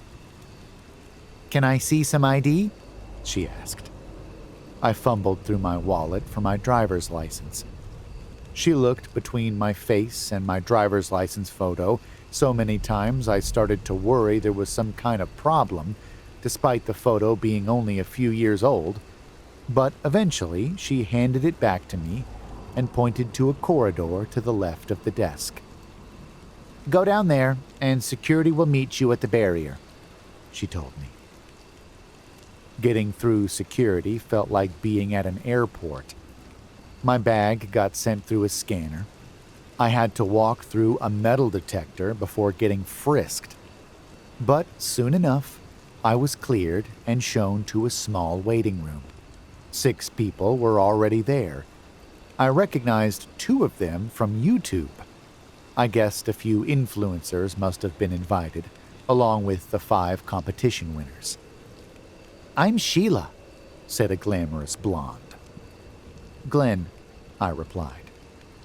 "Are you from the competition?" she asked. "Yeah, I came 3rd. I was 4th. That's June. She was 2nd. And Channing here was 1st. She pointed to the others in turn. They each gave a shy nod or wave. Channing wore tortoise-shell-rimmed glasses and the green version of my Magnigame t-shirt. June had bright pink hair and a face free of makeup. "I'm Zach," said one of the 2 I recognized from YouTube. "I know. Big fan," I said to be polite, but I rarely watched his content. Still, I respected the graft it took to build a channel and pump out regular content. The other YouTuber, a man in his late teens or early 20s, whose name I couldn't recall, made no attempt to join the conversation. We all turned towards the door as another girl entered the room. She had luminous green hair, a black Metallica t-shirt, and a nose ring. Sheila introduced herself and everyone else. I was impressed by her capacity to remember names. "I'm Sky," said the newcomer. "I'm guessing you were 5th?" Sheila said. "Yeah," Sky confirmed quietly, looking at the floor. Perhaps she was embarrassed about being in last place. She didn't need to be. We had all beaten thousands of people to be here. Sheila looked like she was about to say something else, but she was interrupted when a woman walked in, heels clicking on the marble floor. She was dressed in white jeans and a white t-shirt embroidered with the Magnigame logo. "Hello and welcome to Magnigame. I'm Raquel. Before we go any further, I need to ask you to sign our non-disclosure agreement. The world you're about to experience is yet to be released to the public, and we can't allow details to be revealed before we release the direct. I hope you understand. If you choose not to sign, I'm afraid we can't allow you to continue today, but we'll give you a $300 gift voucher in compensation." I wasn't expecting to have to sign an NDA, but I figured it made sense. We had little knowledge of the game. All I knew was that it was about life and death and contained potentially triggering content. When I signed up to the competition, I had to tick a box confirming I don't suffer from cardiac weakness, PTSD, severe trauma, or claustrophobia. I then had to tick a second box agreeing that I consider myself to be in good health, unaware of any moderate to severe health conditions. All 7 of us signed the NDA. "Thank you," Raquel said, collecting our papers. She pointed to a row of 7 plastic boxes on a side table. "For safety reasons, please leave your shoes, bags, wallets, bank cards, coins, phones, electrical devices, watches, jewelry, belts, hair clips, and anything else containing metal in those boxes. Again, that's shoes, bags, wallets, bank cards, coins, phones, electrical devices, watches, jewelry, belts, hair clips, and anything else containing metal. Please double-check your person is clear of these items, because they could damage the technology. I will lock this room behind us, so your belongings will be safe." After shedding ourselves of the offending items, we followed Raquel through a series of corridors. She unlocked several heavy-duty doors with a key card. At the final door, she used Face ID. We followed her into a large room with high ceilings. Unlike the previous rooms, this one was dark. There were no windows, and the floors and walls were black. 7 tanks that resembled tanning beds were arranged in the center of the room, 4 on one side, 3 on the other. The tanks had a futuristic design that made me think of cryogenic sleep chambers in a spaceship. "These are sensory isolation pods," Raquel explained. "Your natural senses will be replaced with virtual senses, but you won't be able to tell the difference. This is state-of-the-art technology. I have no doubt you're all aware of the unique adventure on which you're about to embark. If you wish to exit at any point, there will be a red button at the top right corner of your vision. Simply stare at this button for 3 seconds and you will be returned to the home screen, and a member of our team will immediately help you out of the pod. Please do not attempt to exit the pod yourself." Raquel's voice was almost robotic. Not for the first time, I got the impression she was reciting a script memorized beforehand. "If you are ready to begin, please find yourself a pod. It doesn't matter which, they're all the same." Sheila looked like she wanted to ask a question, but thought better of it. Raquel wasn't coming across as particularly approachable. Her demeanor made me nervous rather than excited, but I didn't feel too daunted because VR, virtual reality, wasn't new to me. I owned a headset at home. I hadn't done sensory deprivation before, but I wasn't apprehensive about this because the idea of becoming fully immersed in a virtual world appealed to me.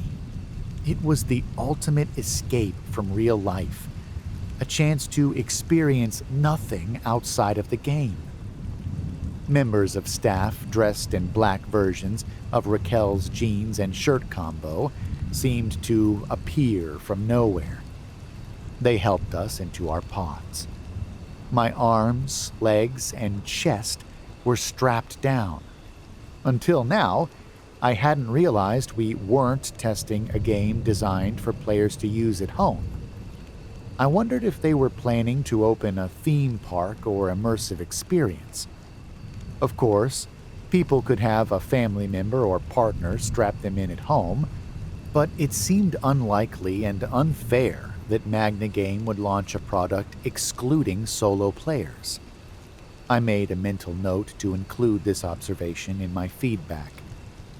A VR mask was placed over my face, a strap securing it to my head. "Lie your head back when you're ready," the man helping me whispered. He seemed more patient than Raquel, but even so, I wasted no time in complying. Sky, Channing, and both YouTubers were already enclosed in their pods.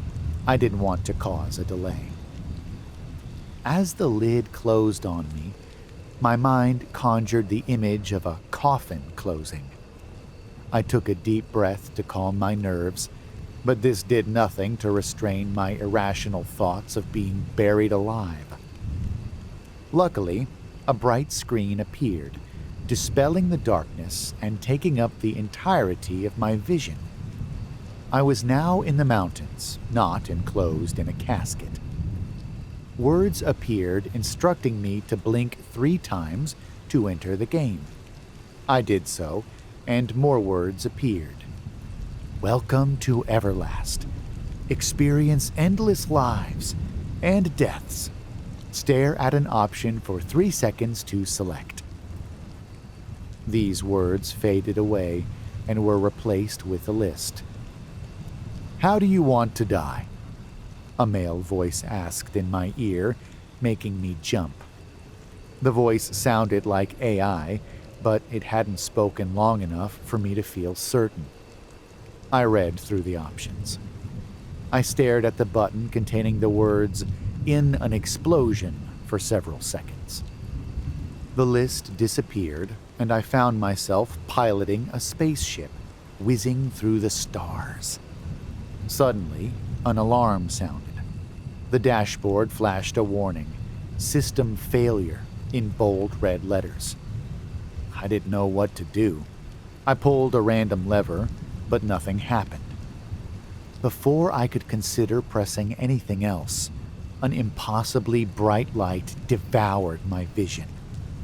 I thought I felt heat, but it was over so quickly it didn't feel real. There was no pain.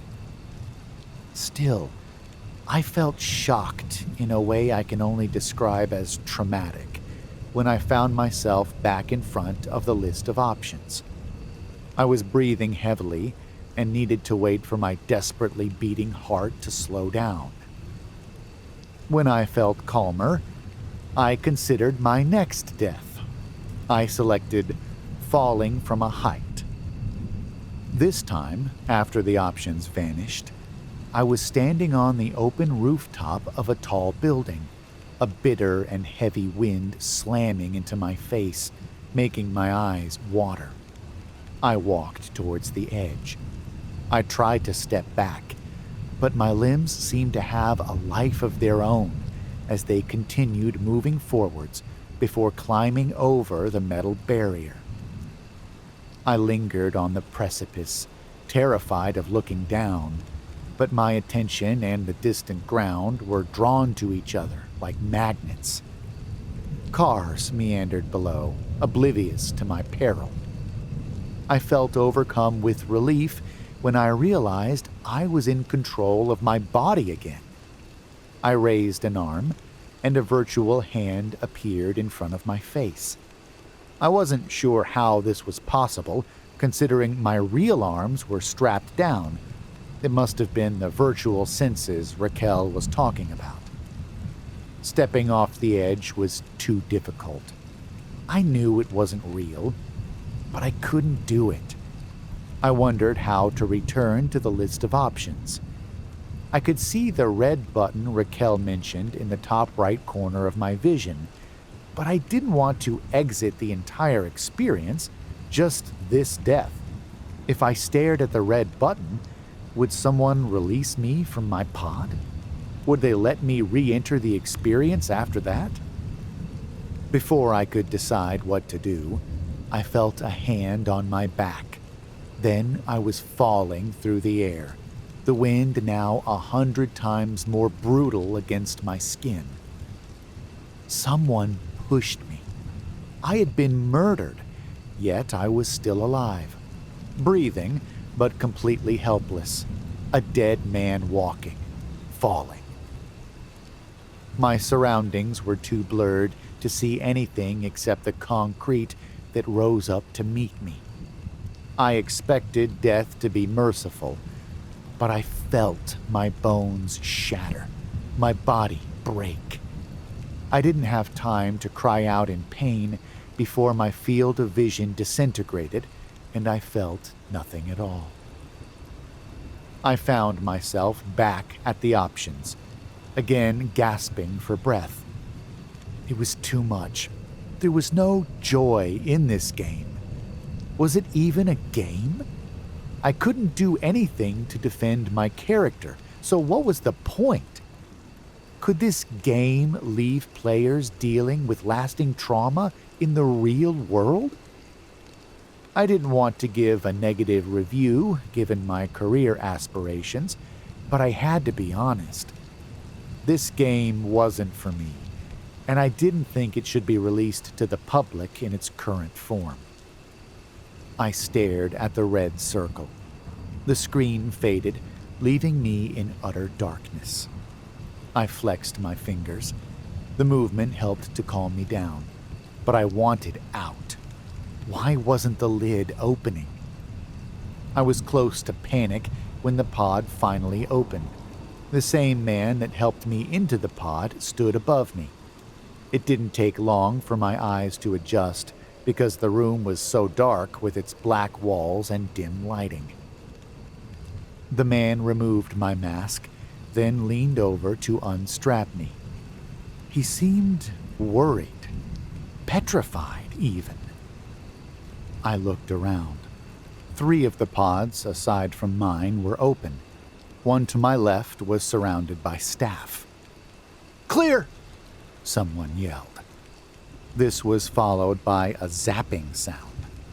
I couldn't see what was going on because too many people were crowded around the area, but my brain soon connected the dots. A defibrillator. Cardiac arrest. Time of death, 3:15 p.m. The rest of the words became inaudible to my ears as my mind processed the horror of what was happening. I crept towards the pod in question. I didn't want to look, but I had to see. Sky.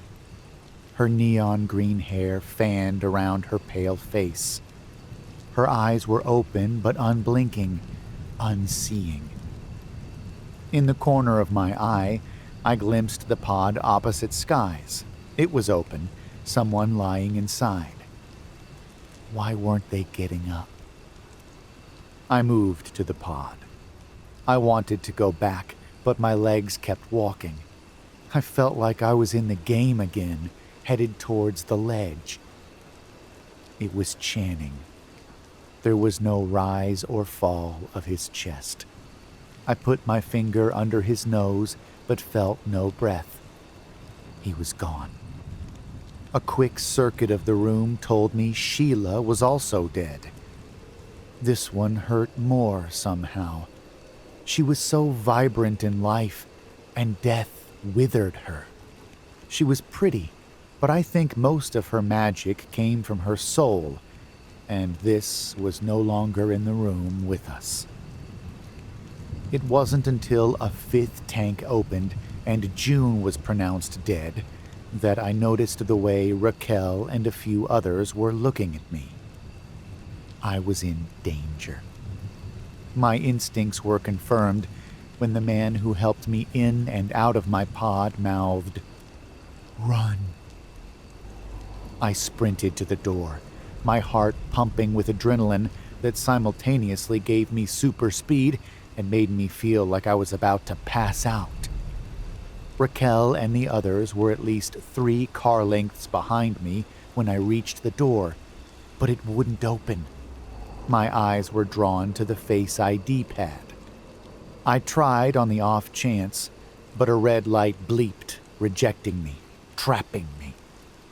"He signed an NDA," wailed the man that helped me into my pod. His voice was desperate, pleading. "It's not enough," said Raquel. while at least 10 people descended on me. She opened the door, and I was dragged out of the room and into an elevator. I tried to fight, but there were too many of them. "Help!" I cried, hoping security or the woman at the front desk could hear and wouldn't be so willing to go through with this. I was thrown in a cell like a prisoner. No windows, a cot without pillows or blankets, just a thin padded mat, the kind people put beneath their sleeping bags when they go camping. The toilet was so small, it was hard to believe it was intended for an adult. I hoped I wouldn't have to use it. After an indeterminable amount of time, someone brought me food, posting it through a metal flap in the door, which they always locked after themselves. I didn't eat, fearing it was poison. Later, a man brought me a book, a Stephen King novel. I asked about Zach and the other YouTuber. He didn't answer, but I could see the truth in his eyes. They didn't make it. The game did cause real-life trauma, shock their bodies and minds couldn't survive. The next day, I was so thirsty I had to take a drink. It wasn't poisoned, not yet. I was hopeful the man that helped me into my pod would tell someone. He hadn't agreed with what they were doing to me. He would go to the police, I was sure of it. But nobody came, and then I wasn't so sure. My friends and family knew I was going to Magnigame HQ. Someone would find me. But nobody did. Raquel must have fed my family some bull. I wondered about the families of the others. Surely Sheila's family would be up in arms. What about June's, Channing's? Zach's fan base was an army of millions. Yet nobody came. I lost track of how many days had passed, but I knew it was enough that I wasn't going to be saved. I had to use the minuscule toilet many times. They brought me more books, a notepad. I've been sketching in it, so they think I'm drawing, but I'm not. I just don't want them to suspect I'm writing this letter. I'm going to hide it in my cell. They will probably find it, but in case they don't, this is the truth. I'm trusting you, reader. Put them on blast. Make them pay. A man stood upon a railroad bridge in northern Alabama, looking down into the swift water 20 feet below. The man's hands were behind his back, the wrists bound with a cord.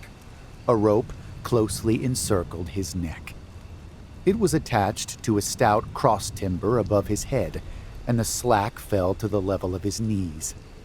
Some loose boards laid upon the ties supporting the rails of the railway supplied a footing for him and his executioners, 2 private soldiers of the Federal Army, directed by a sergeant who, in civil life, may have been a deputy sheriff.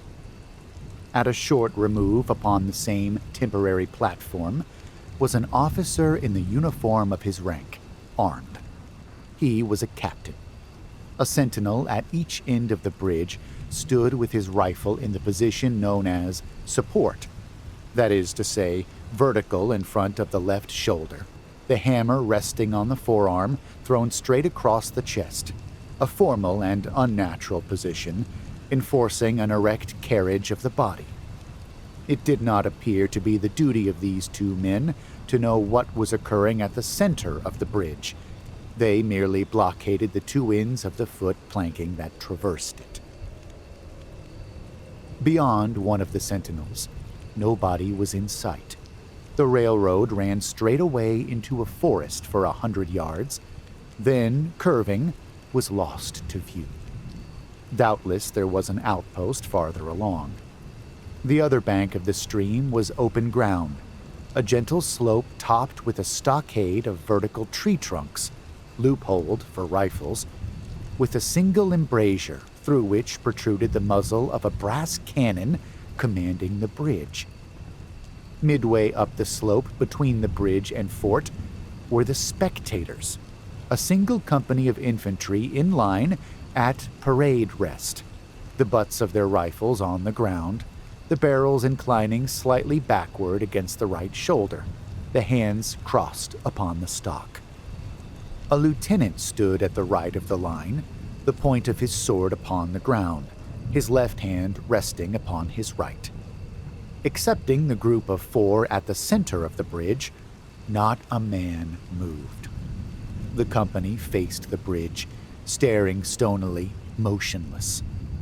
The sentinels, facing the banks of the stream, might have been statues to adorn the bridge.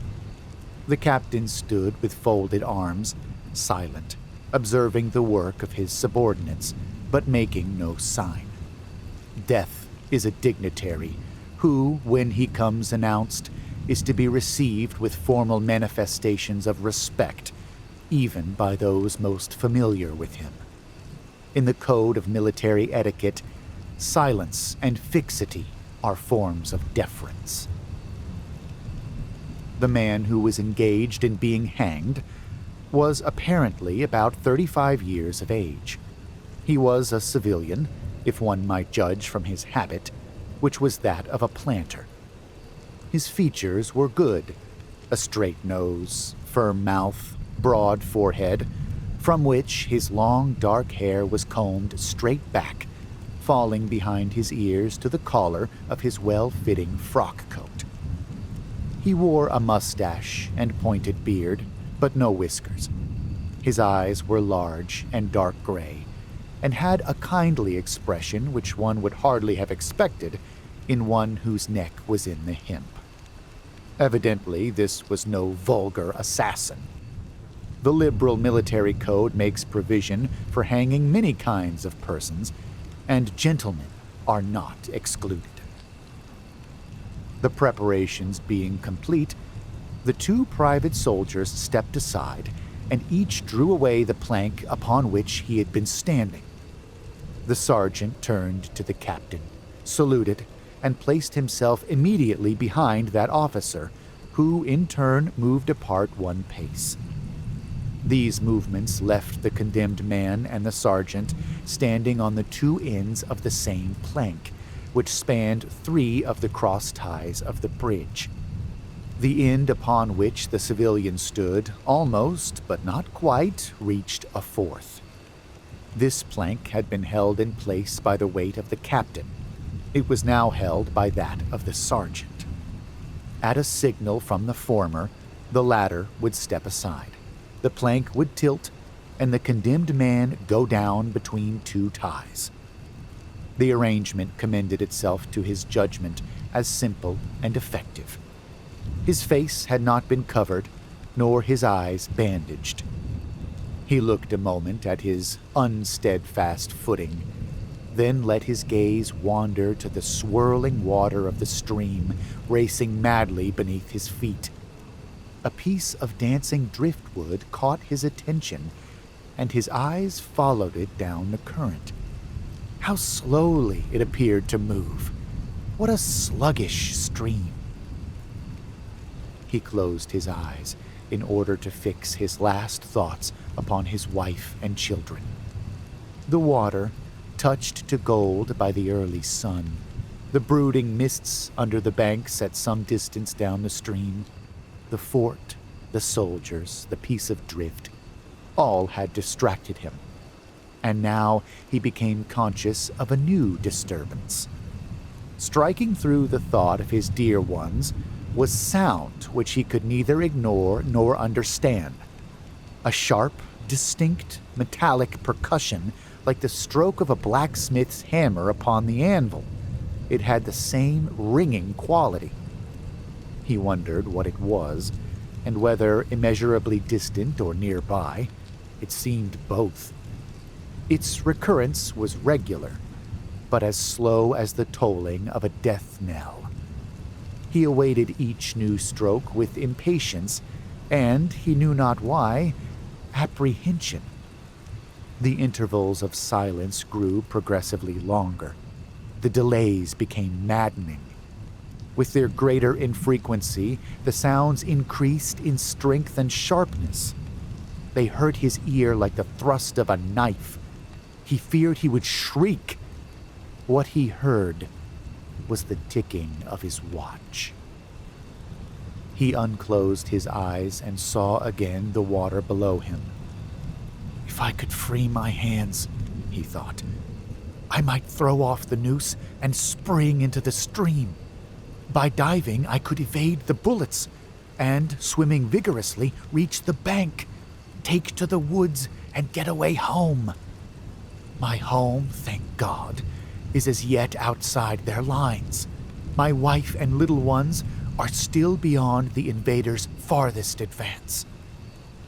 As these thoughts, which have here to be set down in words, were flashed into the doomed man's brain rather than evolved from it, the captain nodded to the sergeant. The sergeant stepped aside.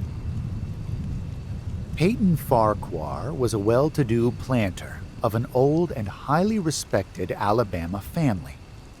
Being a slave owner, and like other slave owners, a politician, he was naturally an original secessionist and ardently devoted to the Southern cause. Circumstances of an imperious nature, which it is unnecessary to relate here, had prevented him from taking service with that gallant army which had fought the disastrous campaigns ending with the fall of Corinth, and he chafed under the inglorious restraint, longing for the release of his energies, the larger life of the soldier, the opportunity for distinction. That opportunity, he felt, would come, as it comes to all in wartime. Meanwhile, he did what he could. No service was too humble for him to perform in the aid of the South. No adventure too perilous for him to undertake, if consistent with the character of a civilian who was at heart a soldier, and who, in good faith and without too much qualification, assented to at least a part of the frankly villainous dictum that all is fair in love and war. One evening, while Farquhar and his wife were sitting on a rustic bench near the entrance to his grounds, a gray-clad soldier rode up to the gate and asked for a drink of water. Mrs. Farquhar was only too happy to serve him with her own white hands. While she was fetching the water, her husband approached the dusty horseman and inquired eagerly for news from the front. "The Yanks are repairing the railroads," said the man, "and are getting ready for another advance. They've reached the Owl Creek Bridge, put it in order, and built a stockade on the north bank. The commandant has issued an order, which is posted everywhere, declaring that any civilian caught interfering with the railroad, its bridges, tunnels, or trains, will be summarily hanged. I saw the order." "How far is it to the Owl Creek Bridge?" Farquhar asked. "About 30 miles. "Is there no force on this side of the creek?" "Only a picket post half a mile out on the railroad, and a single sentinel at this end of the bridge." "Suppose a man, a civilian and student of hanging, should elude the picket post and perhaps get the better of the sentinel," said Farquhar, smiling. "What could he accomplish?" The soldier reflected.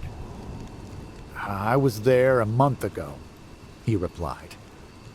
"I observed that the flood of last winter had lodged a great quantity of driftwood against the pier at this end of the bridge. It is now dry and would burn like tinder." The lady had now brought the water, which the soldier drank. He thanked her ceremoniously, bowed to her husband, and rode away. An hour later, after nightfall, he repassed the plantation, going northward in the direction from which he had come. He was a Federal scout. As Peyton Farquhar fell straight downward through the bridge, He lost consciousness and was as one already dead. From this state, he was awakened, ages later it seemed to him, by the pain of a sharp pressure upon his throat, followed by a sense of suffocation. Keen, poignant agonies seemed to shoot from his neck downward through every fiber of his body and limbs.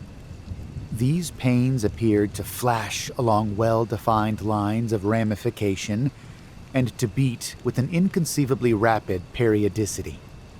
They seemed like streams of pulsating fire, heating him to an intolerable temperature.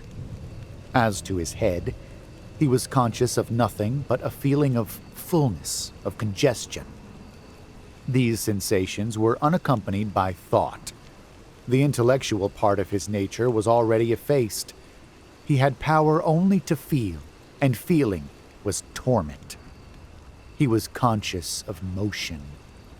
Encompassed in a luminous cloud, of which he was now merely the fiery heart, without material substance, he swung through unthinkable arcs of oscillation like a vast pendulum.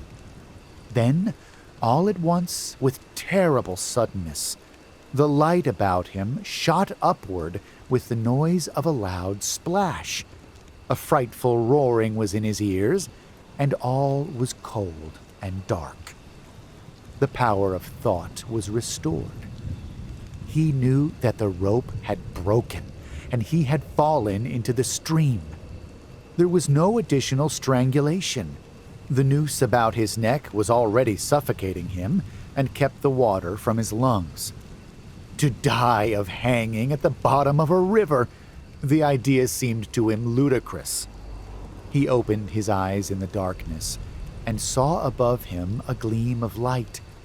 But how distant, how inaccessible!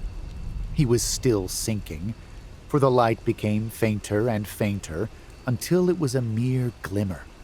Then it began to grow and brighten, and he knew that he was rising toward the surface. Knew it with reluctance, for he was now very comfortable. To be hanged and drowned, he thought. That is not so bad. But I do not wish to be shot. No, I will not be shot. That is not fair. He was not conscious of an effort, but a sharp pain in his wrist apprised him that he was trying to free his hands.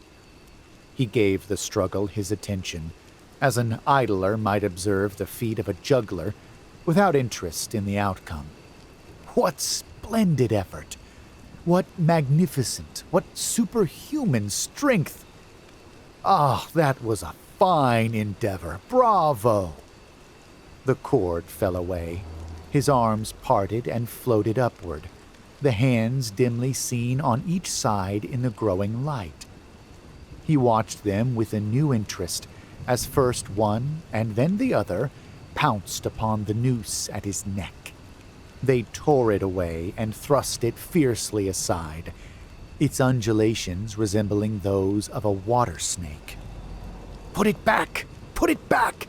He thought he shouted these words to his hands, for the undoing of the noose had been succeeded by the direst pang that he had yet experienced. His neck ached horribly. His brain was on fire.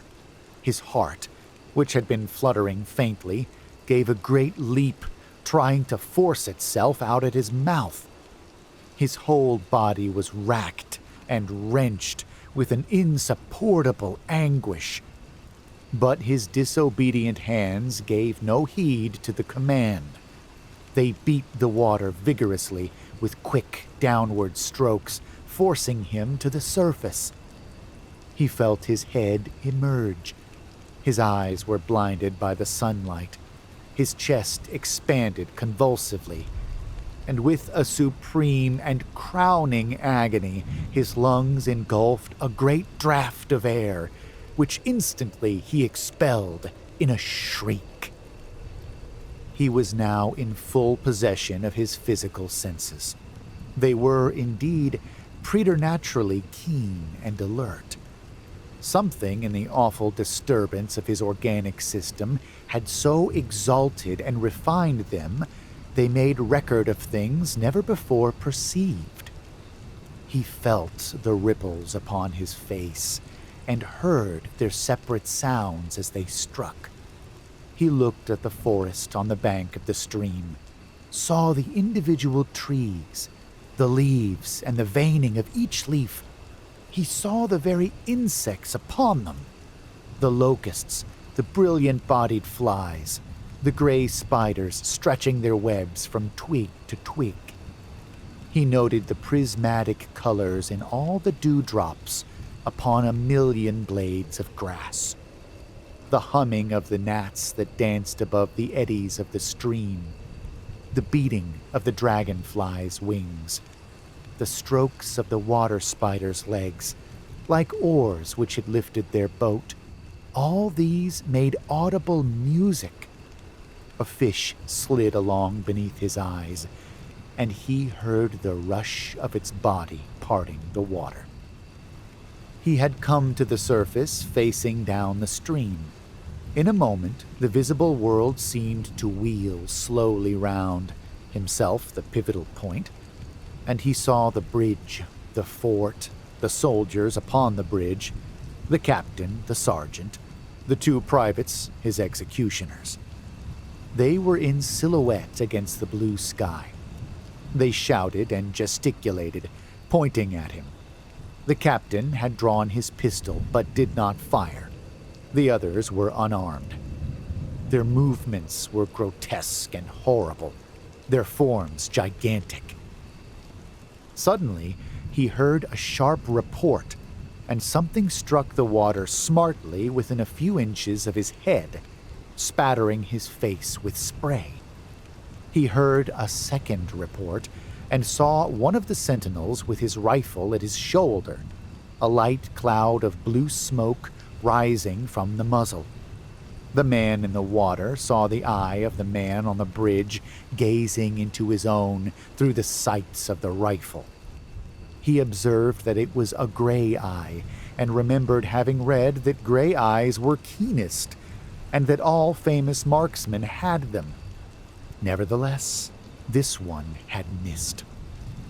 A counter-swirl had caught Farquhar, and turned him half round. He was again looking at the forest on the bank opposite the fort. The sound of a clear, high voice in a monotonous sing-song now rang out behind him and came across the water with a distinctness that pierced and subdued all other sounds, even the beating of the ripples in his ears.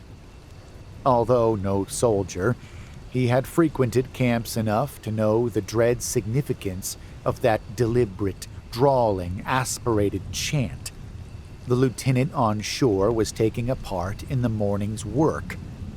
How coldly and pitilessly, with what an even, calm intonation, presaging and enforcing tranquility in the men. With what accurately measured interval fell those cruel words. "Company, attention! Shoulder arms! Ready! Aim! Fire!" Farquhar dived as deeply as he could. The water roared in his ears like the voice of Niagara, yet he heard the dull thunder of the volley, and, rising again toward the surface, met shining bits of metal, singularly flattened, oscillating slowly downward. Some of them touched him on the face and hands, then fell away, continuing their descent. One lodged between his collar and neck. It was uncomfortably warm, and he snatched it out. As he rose to the surface, gasping for breath, he saw that he had been a long time under water. He was perceptibly farther downstream, nearer to safety.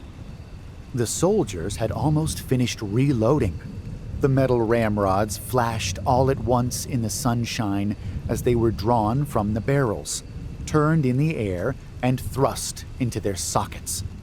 The two sentinels fired again, independently and ineffectually. The hunted man saw all this over his shoulder. He was now swimming vigorously with the current. His brain was as energetic as his arms and legs. He thought with the rapidity of lightning. "The officer," he reasoned, "will not make that martinet's error a second time. It is as easy to dodge a volley as a single shot. He has probably already given the command to fire at will. God help me, I cannot dodge them all." An appalling splash within 2 yards of him was followed by a loud, rushing sound, diminuendo, which seemed to travel back through the air to the fort and died in an explosion which stirred the very river to its deeps. A rising sheet of water curved over him, fell down upon him, blinded him, strangled him. The cannon had taken a hand in the game.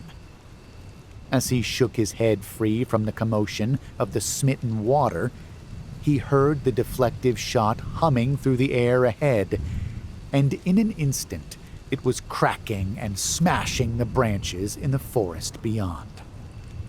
"They will not do that again," he thought. "The next time they will use a charge of grape. I must keep my eye upon the gun. The smoke will apprise me. The report arrives too late. It lags behind the missile.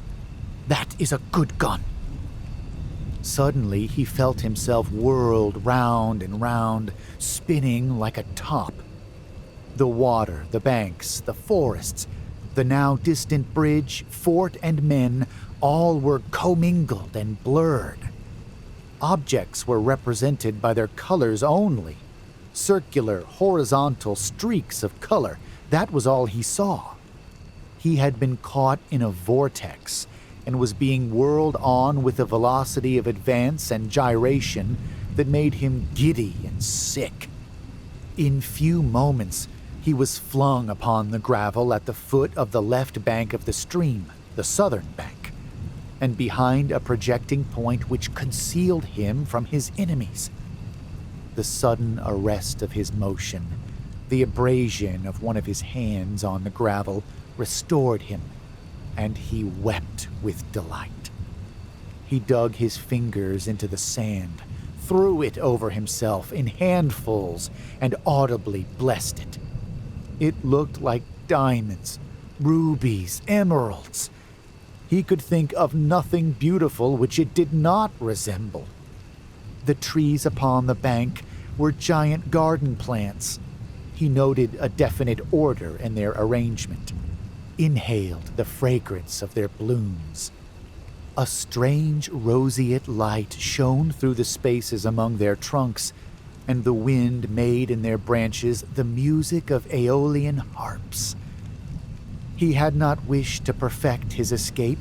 He was content to remain in that enchanting spot until retaken. A whiz and a rattle of grape shot among the branches high above his head roused him from his dream. The baffled cannoneer had fired him a random farewell. He sprang to his feet, rushed up the sloping bank, and plunged into the forest. All that day he traveled, laying his course by the rounding sun. The forest seemed interminable. Nowhere did he discover a break in it, not even a woodsman's road. He had not known that he lived in so wild a region. There was something uncanny in the revelation. By nightfall, he was fatigued, footsore, famished. The thought of his wife and children urged him on. At last, he found a road which led him in what he knew to be the right direction. It was as wide and straight as a city street, yet it seemed untraveled. No fields bordered it, no dwelling anywhere. Not so much as the barking of a dog suggested human habitation. The black bodies of the trees formed a straight wall on both sides, terminating on the horizon in a point, like a diagram in a lesson in perspective. Overhead, as he looked up through this rift in the wood, shone great golden stars, looking unfamiliar and grouped in strange constellations. He was sure they were arranged in some order which had a secret and malign significance. The wood on either side was full of singular noises, among which, once, twice, and again, he distinctly heard whispers in an unknown tongue. His neck was in pain, and lifting his hand to it, found it horribly swollen. He knew that it had a circle of black where the rope had bruised it. His eyes felt congested. He could no longer close them. His tongue was swollen with thirst. He relieved its fever by thrusting it forward from between his teeth into the cold air. How softly the turf had carpeted the untraveled avenue. He could no longer feel the roadway beneath his feet. Doubtless, despite his suffering, he had fallen asleep while walking, for now he sees another scene.